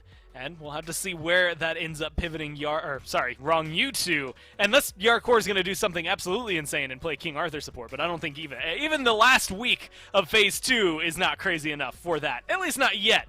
We'll have to see tomorrow, which I think is going to be spicy. Instead, they're going to be pivoting to the Fafnir here, the Poseidon, the Aphrodite, all 5 of the bans here from Sanguine, pretty much the exact same. And I wouldn't fault him on not changing anything else. But this Fafnir pick, again, leaning into Sanguine's ability to burn through these objectives. Now that additional DPS coming through from his buff, not only on one individual member, but if he goes into the Dragon, multiple, matched up with Merlin as well in that Fire Stance, Gold Furies are going to get eliminated almost instantly. But again, this is another smart pivot from Obey. Strip away from Panatom's God Pool, likely going to be going to Ducky inside that Soul Lane, helping him out in the 3v3 as well, having the Soul Laner be able to rotate out through the Anvil of Dawn. I like this for Obey. Well, lo and behold, I didn't think we'd see literally any other team do it. Those 3 games played that you see at the bottom of your screen, all 3 of them were Ghost. 2 wins, 1 loss here for this Anubis. He's even been banned by Sanguine before, but up against Ghost Gaming when they were picking it up, and that gives the pick of the litter for the junglers over there to Panatom. Grabs the Serket. I'm going to go ahead and throw this one to you. How's Serket fare against the Anubis, the Jingwei, and the Osiris here? She's got an interesting matchup in that if Anubis does decide to use the Death Gaze, Serket can hop on his back, and one of the main strengths of Anubis is his ability to stick around in these team fights through lifesteal, immediately removed by Serket on her own. And if she wants to, she can invade him very easily. She's one of the most mobile, if not the most mobile assassin in the game, and she could just stick away from Anubis if that's the game plan, or Anubis being so immobile himself, she can close the gap without any issues. I think it's a smart pickup, especially matched up with the Rom, having him be able to finish off those kills from a range. Well, we saw how good that Thor looked. Serket is going to have to do a lot of work to stay the same in terms of what she can bring in game number 2. But Sanguine looking to close it out quick. Obey looking to hang on. We'll see if they can do it here in game 2. I mean, it was a back and forth early game there for Obey and Sanguine, and then one big fight around that Fire Giant ends up rolling things over for Sanguine. 23 minutes is the win. Still Dolson, I guess technically I'm Fred. Still Aggro, who's technically Scooby. Still Doug, though, on the camera for game number 2. And Aggro, a big pivot here for Obey Alliance, whose composition stays somewhat similar. Is Wolfie now trying out the Ghost strategy, putting Anubis there in the mid lane? And doing so with Blink as the first relic up against someone like a Serket, who locks you down pretty well if you don't have purification beads. It's risky here for Obey, but I've said it a lot when I talk about Twig playing it for Ghost. I think the pick is legitimately pretty good. He's got really good wave pressure. His damage output is second to none. You just got to stand still to do it. If you get far enough ahead, especially, that becomes less of an issue. You just kind of turn and burn with just about anybody. I've got no problem with the pick here for Wolfie. No, I agree. It's kind of the same issue that, like, Mulan will run into with her ultimate, is you end up rooting yourself for a little bit of time. So if you were able to capitalize on that, if you're the enemy team, you'll be happier off for it. Though this time you're fighting into a massive outpouring of damage, so maybe slightly different this time around. Wrong You actually is going to use his active here, try to slow down Wowie, does so. Wowie will live with about half of his HP, a double knockup on the back end. It's Fafnir for the Wrong You this time around instead of the Horus. So still some kill potential early, as we're seeing inbound very low here. Maybe not quite as much as you had when you had the Horus, who could have dashed away and saved some life there as well. Good identification by Obey. They didn't really need to panic. There wasn't a whole lot of gas left in the tank for Sanguine, and Wrong You ends up taking a lot of his HP bar. Ow. Shell still intact for inbound. is a good position to be in if you're Obey's duo lane. Don't have to worry about a character like Yamoja being She regens that Omi really quickly, so that's not too much of a concern. And Wowie is back to full HP and still has 2 health pots to show for it. So that earlier pressure put on by Netrioid and Rongu didn't really amount to much besides Wowie's beads being on cooldown. Panatom's on the way to see if he can punish that cooldown more than anything else. Panatom lurking. I think there's just one ward over there by the Harpies. Yep, that'll spot out Panatom. So Obey Alliance will back themselves away and stay alive here. Over in the solo lane, actually good that we take over here. This is kind of an interesting matchup, isn't it? Where Yarkor obviously is going to want to be building up pressure through some lane bullying and then be able to rotate on out into some fights because of that. But then Ducky kind of has, I mean, it's not really a get out of jail free card, but kind of a free rotation card, and he can even return some good poke as well. This Thor can match and maybe even outdo some of the lane pressure that the King Arthur brings. And this has been a great pick for Ducky in Phase 2. It's been a key part of some big Obey Alliance wins and some of their best showings. So putting Ducky back on it not only is a power pick for him, but also just to take it out of Panatom's hands after the game 1 that he had. Definitely a good look for Obey. They've just got tons of CC with their team composition now, and those fans who have watched a lot of my casts in particular know that the more CC, pretty much the better. I don't know if there's such a thing as too much crowd control on one draft. It just becomes so much harder to play against with every single hard CC that puts pressure on your beads. I love high CC compositions, and Obey has a pretty good one here. Oh man, Wolfie will nearly completely kill off Panatom, the dash away and the leap, and Panatom survives. Obey Alliance were 3-man strong on the collapse there, but Panatom will live. 1 set of beads burnt. That Shinto out of the mid lane. Only 2 sets of beads picked up, given the conversation we had around how much CC Obey Alliance have. That is somewhat interesting, maybe. But I think Obey, realizing that they have a strong presence in this early, looking for an invade. Look, Sanguine's not exactly CC light themselves, so you're in a pretty good position, I think, if you're Sanguine to punish the only 1 beads pickup from Obey here early on, especially now that Wolfie's used that ultimate. That is his only form of CC immunity and his only way to really stand tall and take out someone like Panatom before Panatom can take him out in return. Interesting that Panatom's gone for the tank boots in this game, though. Really still relying on a lot of the base damage built into Serket's kit. No longer true damage on the ultimate. Has a scaling component on it at the very least. It's true damage with a scaling component, so you end up needing to build physical power if you want it to be as impactful as it used to be.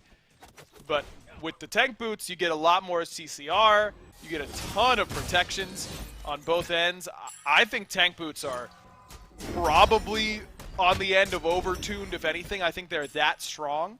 So I don't really have a problem with Panatom going for it here if he thinks he can get the damage off, or that he can rely on Shinto or Netrioid to do the damage for him. Especially not with in a god whose builds we've seen somewhat trend in that direction anyway. I mean, you pointed out, but we've seen Serket kind of build into some of that hybrid tanky slash damage anyway, so it definitely makes some sense early on here for Panatom. Fallen 1 level behind, though. Maybe a little bit less than that in total, half level maybe, over towards Sino, who's reached level 6 early on here. Sino, I think, probably didn't have the impact he was hoping for in game number 1. I mean, Panatom almost immediately upon reaching level 5 was able to swing those Thor ultimates and turn some ganks in his team's favor. It's always going to be difficult to keep up with that sort of pressure on this Osiris, but now a chance to keep up with the Serket. Panatom will work his way in. Wolfie has to use his blink defensively this time. He'll stay alive, but Sino, as I bring his name up, will maybe be able to turn something around into Panatom, who gets locked on the wall, but confirm the red buff and back away. Like the idea, and if you can just get that blink away from Wolfie, horrific emblem, where does he go?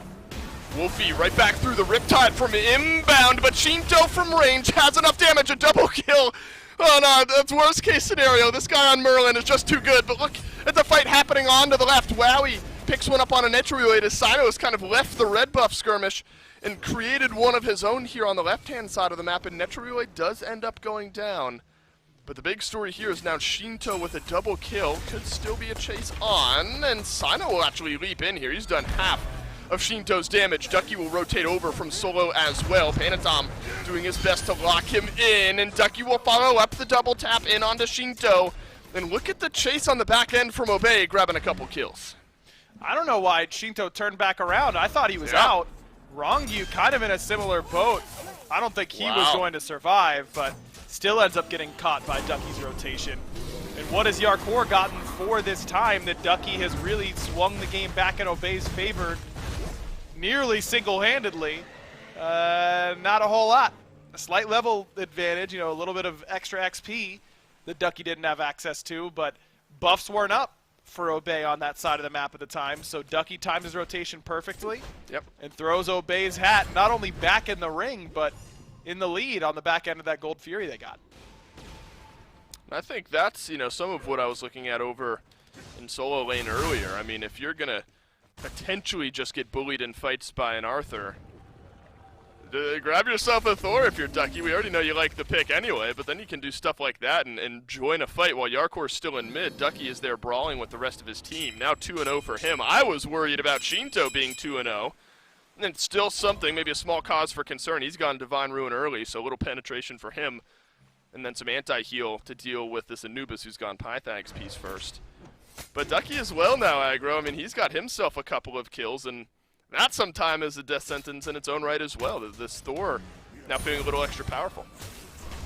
Definitely is feeling a lot better, but Yarkor, because he gets that extra farm, is not feeling that much worse for wear. The guy I'm most concerned for is Wolfie. We've already seen how easy it is for Sanguine to all-in him. This horrific emblem pickup from Rongyu is so smart, because if you hit horrific onto an Anubis with no beads, he's just dead. Like, I just don't see a world where he's able to get away from Panatom or Shinto's damage once he gets horrific, unless Inbound is there to shuttle him away with Riptides. That's kind of the only way I can see Wolfie end up surviving in any sort of situation where Rongyu's able to get onto him. Well, now it's Panatom who's on Wolfie. Here you go. There, perfect example of some damage. Wolfie extends his own life a little bit longer thanks to the ultimate and some healing. Sino's in on follow-up. Rongyu low here, drops the horrific emblem, transforms. I don't think will have the ability to get out, and Inbound will pick up the kill there. So, while Obey do get a kill, it's on to Rongyu, and the Inbound is the one who picks it up. Definitely not a horrible position for Sanguine. Every time you can set this Anubis a little bit further behind, because these kills matter a little bit more than they look like, because they're keeping Wolfie from hitting level 12 where he can pick up beads. Once he gets beads, he's in a much better position. Maybe with that kill, we get an opportunity to kill him again before he hits 12, which would mean that it would take him even longer to hit 12, which would mean Shinto's already substantial lead could continue to grow. Oh man, Panatom just took so much damage from Ducky on the hammer throw, and I'm not sure can participate in the rest of the fight. Yarkor, without the headband this time around, is able to save his jungler's life nonetheless. Blue buff will get confirmed in the back end by Panatom. Yarkor wants a little bit more. Look at Rongyu rotating in by the Fire Giant pit, but a good wall from Ducky will slow down any re-engage. So Panatom is at least able to stick around, get some extra golden XP. Rongyu on a bit of an island, but should be okay to get out alive. Don't think that without the wrap at the very least, you've got the kill potential onto this Fafnir, and the tank boots are coming out in force here for Sanguine, largely because of this Anubis and the CC that not only he brings, but that all of Obey Alliance have. Inbound will rip Tide away from Rongyu, who had jumped on into mid. Could have been a hammer that set up for a small fight there. We gave a bit of a shout out to Inbound for his build there in game one, and we really enjoyed it. A bit of a different look here, Aggro. The Traveler shoes into the hide of the Urchin on this Yamoja, so he's going to be trying to brawl with his team early, build up some of those stacks. What do we think about this pickup? Pretty common to see Urchin first overall for Yamoja, because she cares about mana, getting an extra Omi crystal for herself. There's enough mana on Urchin to get you there. She's got the tank boots as well to withstand some of that actual CC coming from Sanguine, just like we've covered for Obey Alliance on the other end. So you've got a pretty solid build here. Lots of protections for Inbound even early. Might need some extra health later on in the build. That's definitely the weakness of this build so far, is it doesn't have that HP. Wolfie gets sent right back into Shinto. There's the lockdown we expect from Panatom, and now Shinto has his third of the game. Spear of the Magus now completed. So building into some of that penetration on this Merlin, don't see much Merlin outside of maybe Shinto and one or two other guys here in the SPL. Shinto seems to make it work more times than not. I'll pause, just see what happens here with inbound. The stun will get used and Rongi will back away. But that's a good example there, Aggro, of there's some lockdown from the rest of your team. Just a couple items in, and Shinto can effectively delete any backliner. I think it's a pretty good reason why we pretty much only see Shinto on this pick these days. That's it. I just don't think Merlin is that good. I just don't think he does anything super well these days. Objectives is still his main area of expertise, but you got gods like Ra, no matter what's the point. I mean, what do? I don't know what you do if you're inbound. I mean, you just get melted down by Shinto. Fire stance. You don't often see that either. A Netrioid, of course, cleanup crew on the back end will hit his snipes. But so much damage being brought in by Shinto right now. Ducky top of the charts, but Shinto right there behind him. It could be the first Fury of the set being looked at by Sanguine, and Obey Alliance won't be in range to answer. Small brawl still happening down with Wowie here. It's just Yarkor chasing him in. That's the rotation. Despite a win in game one for Sanguine, that's really the first time we've seen them successfully group and kind of take down a Fury as a squad. Doesn't take them that long to do it between a Fafnir and a Merlin. As I was saying, I think that Merlin, he still does objectives pretty well, but in comparison to like Ra, who for my money is the strongest mage right now, he definitely can't match that objective damage that he brings to the whole team with the power buff of Solar Blessing and that actual confirm, which Merlin has never had. His early game is still so weak that I just don't know if it's really worth picking him. Oh man, Wolfie just cannot get away from any of this. This time, Yarkor looks like he's going for inbound, but then instead ults Wolfie on the back end of the fight. So inbound stays alive, but now Wolfie 0-4 on this Anubis. This is where some of the shortcomings of this pick can get exposed. Ghost has only made it work 2 out of 3 times, and now looking a little bit slow here for Obey Alliance. Sanguine really starting to snowball this game. We are 14 minutes in. They're about 5,000 gold almost in the lead here in this one. And everything just seems like it's going to start feeling worse here, especially with the Shinto. Could be a Soul Reaver that he's building into here. You think he's chunking now, just give him a few minutes. And you know, you should think you have consistent dive to get to him from Obey, but they haven't been able to find him here just yet. Maybe it's Sino who can get something done. He's effectively 2v1ing here on a Netrioid, who will take to the skies on some snipes. Sino nearly dies for it. The last auto attack from range won't be there, but Wowie will airstrike up and over. Panatom in on some peel as well. Wowie, he'll get nothing except death for this attempted fight. Ducky will have to wall and stun to get away from Shinto, but the flicker could gap close. Not quick enough though, and it looks like Obey Alliance will stay alive, and now it's Shinto who's maybe overextended. Really good re-blink in from Wolfie, and that's why you pick up the blink there, Dave. Good looks from Wolfie. Probably could have gotten in the blink at 12 because the first time that it gets a kill is at level 13. And he actually died a lot before he hit level 12 because he didn't have beads. But it's fine. That's why we get blink. And it's because you get both relics out of the mid laner and then you kill him. Nicely done. Yeah, fair enough. Good there for Wolfie. Now gets his first kill on the board. And it's a lockdown onto Shinto. Very important there. Look at this grouping, though, from Sanguine. I wonder how long they'll wait here for Wowie to get back from base. Poor guy just respawns, and now Rongyu is going to jump in, drop the horrific emblem, pulled back in by Panatom. Easy as you like for Sanguine. Now there's a tier 2 tower and left on the menu. Really like the horrific emblem pickup on Fafnir because you have CC, but it's not exactly easily guaranteed. Sometimes you end up missing the hammer, max range, you know, single target, all that kind of stuff. Horrific Emblem is basically like adding more CC to your kit instantly, and it's worked out pretty well for him. Sino looking for Shinto in the mid. Shinto very close to at least turning around one there, so Sino will survive. Obey Alliance tried to answer what Sanguine just did, but shoved it down mid, and we're at least able to find one killer. River's Rebuke from inbound will only slow down Yarkor, who's able to walk right around the sides. Panatom has picked up another. Yeah, Rutro. There you go, Aggro. Netrioid with some snipes. helps out in nearly getting a kill onto Ducky. All that for a kill onto Shinto, and Obey Alliance have still lost one more. Sino is back after nearly dying to Shinto. And the worst part there for Shinto is that he knew that everyone was there. It got pinged out, and he still ended up dying to it. Gotta just walk over to Duo, my guy. Gotta take the long way around when there's a hazard in the jungle coming out of the mid lane. But thought he was gonna get a little bit more help than he was. They still end up getting at least one on the back end, but that was a pretty avoidable death there for Shinto. Also, what happened, dude? Sanguine's up 7K? I said Since what? when? It was 2K at 14 minutes, right? I think that's what I said. Yeah. Let me look at our little timer there. Yeah, right in between the 12 and the 17. Yeah, we're right in the 3-4K territory. I don't know, massive spike downward there. These Scooby snacks really hit here, Dave. I got them around 12 minutes. They're cinnamon. Did you know they're made with whole grain? That's pretty good. Are they? You know, that's important for dogs, right? Or is it not grain? Is it not grain? Wait, which one is it? What have I been feeding my I don't think you want to give them. Well, no, they could have grains. That's like it's like a common filler in dog food, right? Is grain. Well, actually, it's a top. Yeah, I don't know. I'm not sure either. Either way, it'll taste good for you. Cinnamon, grain or not, Scooby Snacks always seem to be hitting the Mystery Inc. crew. Look, man, I needed. Look, I watched Wolfie die for the 4th time, and I just needed a Scooby Snack. Okay.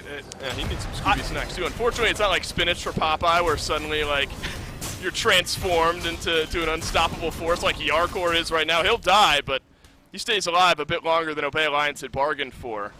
Could have maybe been a sneaky FG call there with a couple members, the carries of Sanguine over by that Fury. Ducky is looking maybe for an ultimate here, but enough separation outside of just Wrong You from Sanguine to avoid the engage. 5-man collapse from Obey. Wolfie looking for the wrap onto Wrong You. Horrific Emblem gets dropped. Now Wrong You is transformed. Panatom into the back line, and Wolfie's ultimate will not find a kill. Instead, it's Shinto. Free damage onto the mid laner. Easy as you like for Sanguine now. River's Rebuke crashes down, and Inbound has to retreat. Sanguine have bought their time, added a kill as well. The dash on in from Panatom will slow down the back, and he hits it. The bleed might just get it done here, but Inbound able to stay alive. Shinto won't get the kill, but Obey Alliance still on the back foot. Man, that is the worst feeling. Panatom makes this sick play, perfectly chases it down, a two-man Cobra's Kiss, which is just the best feeling when you're playing Serket. And then he whiffs the ambush in order to get the killing blow onto Inbound, and Inbound lives. And now we go from getting a cool highlight to it's not going to be saved anywhere. We're all going to feel bad about it. Unlucky there for Panatom, but still a great game for him. 3-0 and okay, yeah, here, I'll have a Scooby Snack for him. 3-0 and 6. Another good performance from him. Wait, you legit have Scooby Snacks? Yeah, I actually legit have a Scooby Snack. Wait, that hasn't been a part of our bit all day, and you've had Scooby Snacks the whole time? No, Joe just went to Target and got them. So oh, really? we were a little late. Yeah, we were a little late on it. But I got an emergency airdrop Scooby Snacks in the middle of this game. Listen, man, she heard us talking about how Wolfie went blink at level 1. She was like, "You're gonna need these ASAP." Tossed them in. Hey, well, look, we still have one, at least one. That's barring an Obey Alliance comeback here. Post-game segment where we can show off the Scooby Snacks a little bit. Sanguine up almost 9K gold. That 7K seems like a blue moon ago. Wolfie nearly dies here. Sino will jump in onto Netrioid. You can at least get that one if you're Ducky, who now has to back away from the rest of the fight. Wowie looking for a landing spot, and it's right in the back line with Panatom. Will Wowie survive? No, he won't. Wrong You will leap in, complete the kill there. Now Wolfie thinks he's in a decent spot to return some damage. Inbound lives again. But instead it's a double kill for Wrong You, who works his way in. Now the support for Sanguine getting in the kill feed. Shinto unable to turn around the damage, but Panatom there is Sino wrapped around the backside and adds another for Obey. 3 for 2. I mean, with Obey down by as much as they are, taking nearly even trades isn't the worst thing in the world for them. They just have to be able to spread out afterwards and absorb some of this farm on the map. That's the real key.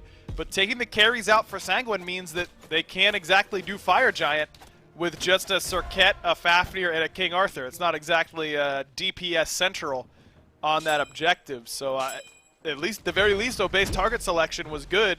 knowing that Netroid had no relics, they focused him out nicely. And Shinto, I mean, far and away top damage here in this game, but Obey Alliance have at least been able to slow him down in some of these fights. If I'm finding a silver lining here, I mean, 5 and 4 could have been a lot worse with the way this game started, especially with how good this guy is on this pick. Adds a little burst on the back end of his build with the Soul Gem there as well. Obey Alliance, I mean, aggro, if they're willing to step up and fight in moments like that, I was going to say they're going to feel good about defending the FG, but they want to fight around it instead. And Ducky will take to the sky. It's a frenzy popped on the back line. Ducky dunks down onto Netroid, but no stun is there. Wrongyu and Yarkor playing separator. Ducky left alone, so is Wrongyu as well. Shinto has rejoined the fray. Riptide right on through, saves Ducky's life for the time being, and it's a big old spin from Yarkor to chunk down some damage. Sanguine still looking for the re-engage, but Obey Alliance will make their way away. Great stun from Wrongyu, and Shinto's putting out some solid damage, but can Sanguine close the gap?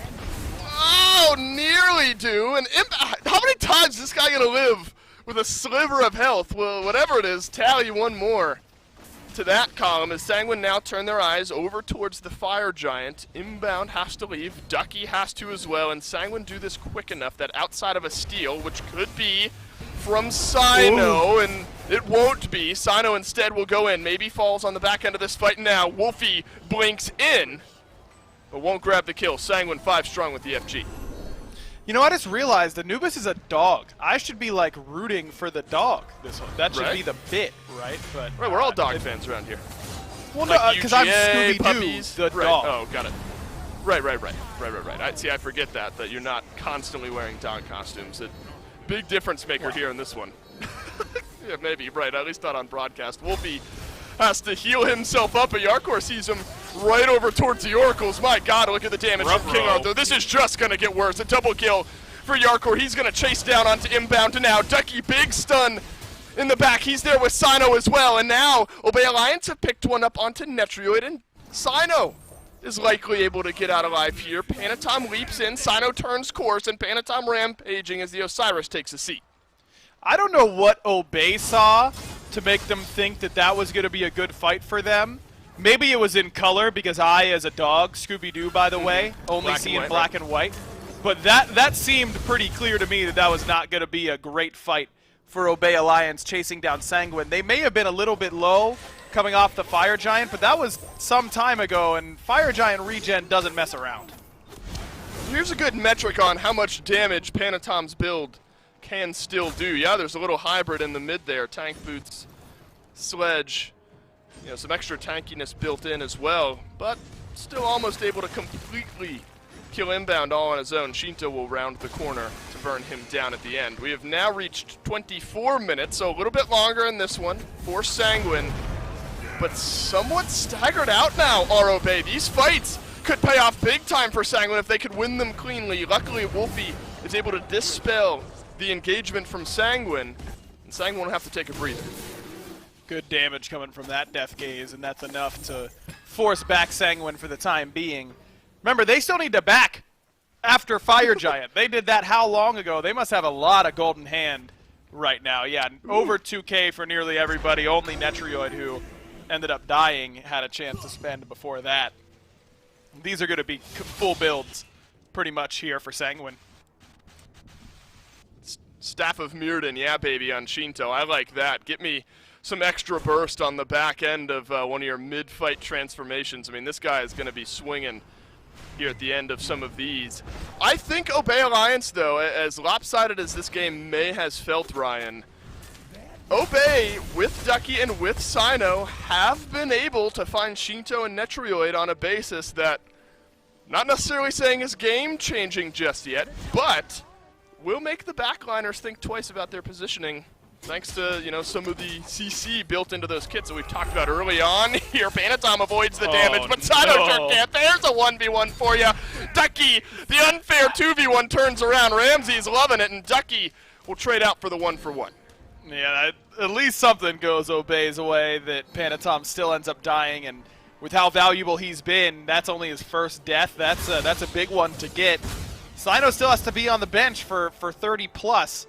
Don't know if Sanguine's going to be able to get a Phoenix in that time. They don't really have waves. crashing right now, so I think Sino should be up in time before this Phoenix is really in danger. There's another bit of value that a Merlin can bring you, the ability to send some damage over those walls. Rongyu transforms here. Drops Chorus on a Netrioid and Shinto. Sanguine start to work their way in. Rongyu is taking so much damage here, but look at the double stun from Yarkor on the back line. Wolfie immediately deleted. Yarkor could just get this fight done all on his own. Rongyu, Shinto, and Netrioid, they're back and healing up, working down onto the Phoenix, while Yarkor is working away at the Obey Alliance front line and back line. He's gonna get another in this fight. Suddenly this King Arthur has come alive. Sanguine, 4 members strong. Panatom rejoining from base. Now is the time if you're Obey. Ducky dunks on in, finds a stun onto Netrioid. The follow-up damage from Wowie is there, but Sino's the one who ends up picking up the kill. The chase is on now as the Osiris tries to work down another kill or two. But Yarkor still going strong. That's 2 more for him, and he's gonna find Sino as well. Might not be wearing the Hidden Leaf headband anymore, but he's cutting them down like Uchihas. Right, Dave? Yeah, baby! That's what I'm talking about. Lucia's, my favorite restaurant. Hit me up with some of that Italian food. Yeah, baby. Mid lane, Phoenix down for Sanguine. I swear I know what you're talking about, Aggro. I promise. Of course you do. Sanguine, 27 minutes in. We're going to work on in onto the Titan here. Wolfie back on in from base, gets the kill onto Yarkor, but inbound is alive, and I think Sanguine have to think twice, and they will indeed disengage. Unlucky. I thought I was going to be able to start eating more Scooby snacks right there. It looked like Sanguine was going to be able to end, but Wolfie does just enough in order to prevent that from happening. Yarkor without teleport and that low on HP, Fire Giant falling off him a while ago. Makes sense that he's not able to withstand that Titan and the Anubis for much longer, but duo side and mid Phoenix is down.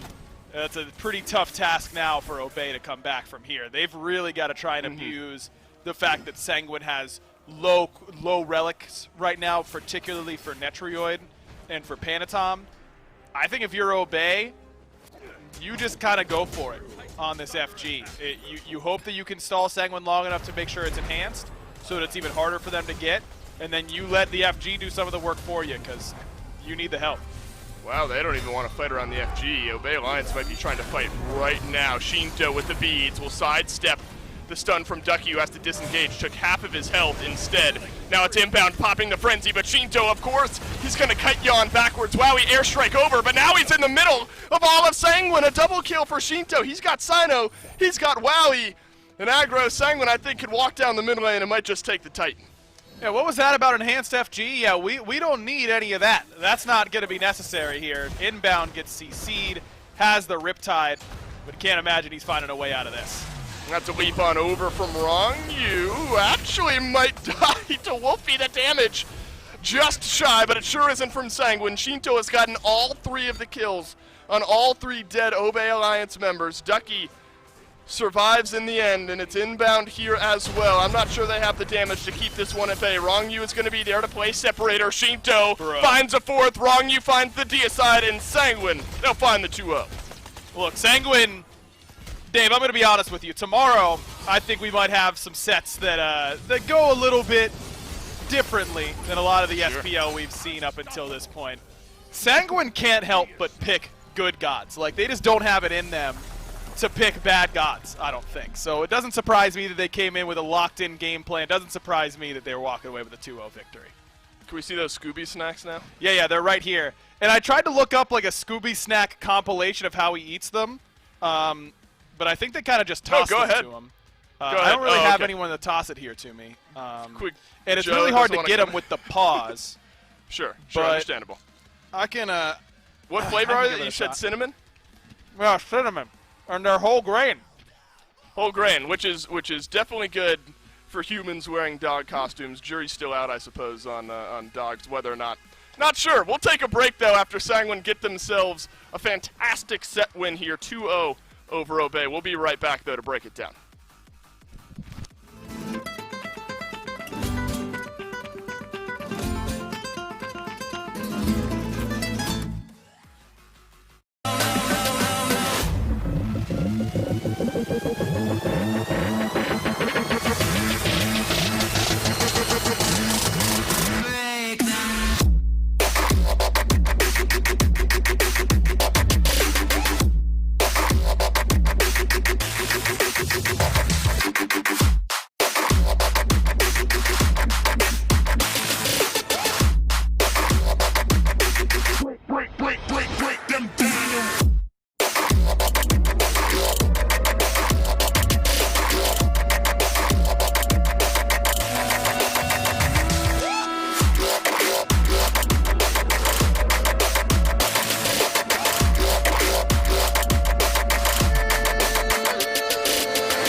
Well, it happens anyway. A really solid third-place finish here for Sanguine as they take the 2-0 over Obey. And Mifflin, it comes back to pretty much the exact same story as Game 1. A pretty close, I want to say, tight-knit fights between them and Obey early on. And then Sanguine just pull ahead, and eventually they get themselves a win. Takes a little bit longer this time around, but Yarkor gets some insane moments there outside the base when it happens. They almost seemed like they were going to finish, about 4 minutes before they truly did. A lot of good play just from Sanguine altogether. There were. It felt to me like Sanguine was really savoring the win this time around. They didn't want to close it out early. They wanted to farm some extra kills. That's why they essentially held the Titan to make sure that they could get out Sino one more time. But it comes down to exactly what Aggro said. Sanguine can't help it. They just play better picks. They lock in the Merlin. They still have the King Arthur. They're all trying their absolute best. And when they're doing so well up against Obey, who's going for a bit more of an unorthodox style, Wolfie locking in this Anubis, inbound, still trying to hone in on this Yamoja. I mean, we saw the results. Pretty convincing, if you ask me. Yeah, I mean, you give them what I would argue are some signature picks for everybody, and I saw, 7-2, 7-1, Shinto with a double digits in the kills. They just look good when they play it, and, I mean, we always joke about it, but I don't know that there are many people out there that play more Smite than Sanguine. Like, these guys, you can guarantee they're finishing up this set, right? They're going to come through. We've got the post-game interview, and then they're going to, I guess, eat dinner. It's about that time here. And then they're going to start queuing up again. Maybe they'll watch a movie or a show or something in between just to give them a little break. But, I mean, these guys are always playing the game outside of scrims, and so I do think it's something that we get to see often with them. And, of course, if they have these good picks, they're going to keep going back to them. And they sure will. And there's certainly some picks that we're going to expect to see from them at playoffs. I mean, you can't dedicate 3 bans to Shinto and him still somehow lock in a pick that we so closely associate with them and feel good about it. He locks in the Merlin. And I'm sure even if they had banned 2 more people, he would have had another one in that back pocket. It just feels like Sanguine has a stranglehold on whatever's in the SS tier on the Reddit tier list. If it's high up there, they could play it at a high level. And it's just, I mean, this is the moment, actually, right? This is perfectly timed to come up because I had not much to go into. Just Yarkor looking good on King Arthur. I think that was when he goes into the base, is able to just change everything for themselves. I think between him, Panatom having some really good moments, and Shinto looking really solid, everything seemed to go well and just kind of line up for them. Pretty much exactly how you'd want to end out the phase. A 2-0 here for Sanguine. And, well, hey, we can figure out how they're feeling as they go into it. They got a couple weeks before playoffs. We've got Shinto right now to talk about it. That's right, Shinto is with me. First of all, congrats, Shinto. This one, quick win for you guys. Oh my god. Why you gotta do that to me? I nearly jumped out. I gotta maintain some semblance of professionalism. You're gonna scare me like that? Who all is who back there? We got all the bunny around it now. All the boys. Hey, hello. I nearly fell backwards out of my chair. You nearly got me. My dog is staring at me, wondering what the hell is going on there. But big win, big scare for you guys there at the end. I want to start off Merlin pick for you in Game 2 there, Shinto. You're one of the guys in this league that loves this pick, and admittedly, there are only a handful of other mid laners that tend to go towards him. Why do you love this pick so much, and why does he seem to work for you guys? First of all, hello to all the beautiful people and gorgeous people from the SMITE chat.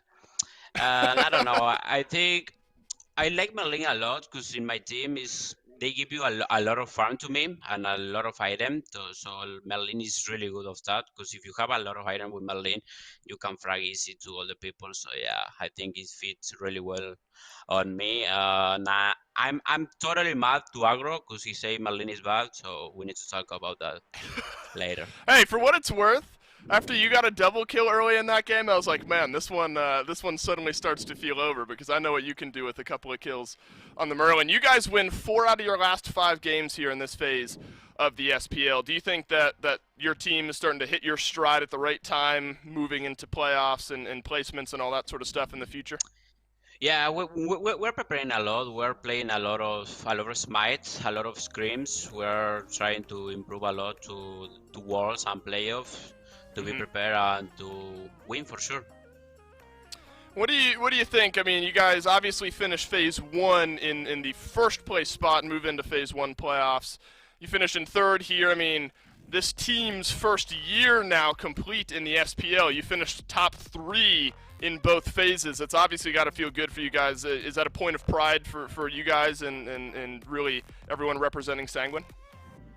Yeah, I feel amazing. I feel amazing to be in the top spot in the first phase, first place, and second phase, third place. But yeah, we are not done yet. We are here to win worlds and prove where we can win whatever team if we play our style and our game. Yep. Oh, your game is very hard to match if possible there, Shinto. Final thoughts from you. What's the game plan for you guys? You got kind of an off week, I say. We don't necessarily have any broadcasts next week, but then we'll have playoffs soon after that. Is it just bear down and grind some Smite and get ready to go? Yeah, still grinding for walls and for playoff and prepare, scream a lot, play a lot of Smite, yeah, continue grinding and continue improve. Had a feeling that would be the answer. Shinto, congrats on the 2-0 over Obey. Can't wait to see what you guys are able to do in the tournament structures here moving forward. That's it for our broadcast here today. We'll go back to Daphne to take us home. Well, we knew that Obey was going to be happy for Halloween based on all the decorations they've had in the back. I like that they start that interview with a nice little bit of a scare that comes through. I was kind of curious. We went over there, and I was like, man, it's really dark over there, Shinto. Like, it's 6:30. I could see still some sunlight outside. I know that it can't be the end of the world. Glad to see them feeling good here at the end of the phase. But like they said, Mifflin, it's still grind on as time goes on, and time does go on. We only have 2 sets left of this phase. Tomorrow, Knights, Renegades, SSG, and E United, and then November 13th through the 15th, you'll be seeing these teams, well, the top 6 teams go up in the playoffs, and that is where things have mattered. We had mentioned it yesterday in the waiting room, but all of these now have been decided. The matches have finished that have been able to shift people around. Ghost, SSG, Sanguine, Radiance Knights, and the Renegades all going to the playoffs there November 13th through 15th. United, Obey, we'll have to wait a little while before we get to see them again. We will, but you know, when they come back, it's going to be in a big way, Gore. We got to talk about this upswing from United, the growing pains of Baskin. Obey, obviously, going to have to get that redemption arc rolling as we come into the Worlds phase. But I think that there's still going to be some fun games coming. We've seen already throughout the week that some of these teams are getting a little bit eccentric with their picks as these seedings have been locked in. I think tomorrow's going to be no different, and I'm excited to see how the PK boys and SSG decide to mess around a little bit. My money is on Venenu locking in Opwash tomorrow. I'm going all out for it. I want it to happen. I'm hoping it happens. If it's not him, somebody else, please do it for me. We still got a little bit of chance. And you know, I guess I kind of misspoke. United still have that 1 set to play tomorrow to give us a nice hurrah for the end of the phase. But Mifflin, I mean, we're literally 1 day away from the end of phase 2. It feels like simultaneously like it's been forever and simultaneously that it has been no time at all. It has been awesome being able to sit down and watch it. But you still looking forward to those 2 games tomorrow? Well, of course, it's the SPL, Gore. I'm going to be there, even if I wasn't paid to be there. I would love to do it. And you know what? We're going to give up on the beard now. We'll go full neck beard to end this broadcast. Dude, I'm pumped, and I think everyone should be. Well, you took off the beard. I don't know if I can believe you anymore. I know you can't see without that. I heard what you said earlier. Either way, thanks so much, everyone, for tuning in. Tomorrow, 3 p.m., we'll be coming back for that. Otherwise, stay tuned. Keep your eyes on Twitter for more info involving the playoffs. And we're done for today. We'll see you tomorrow. Peach it.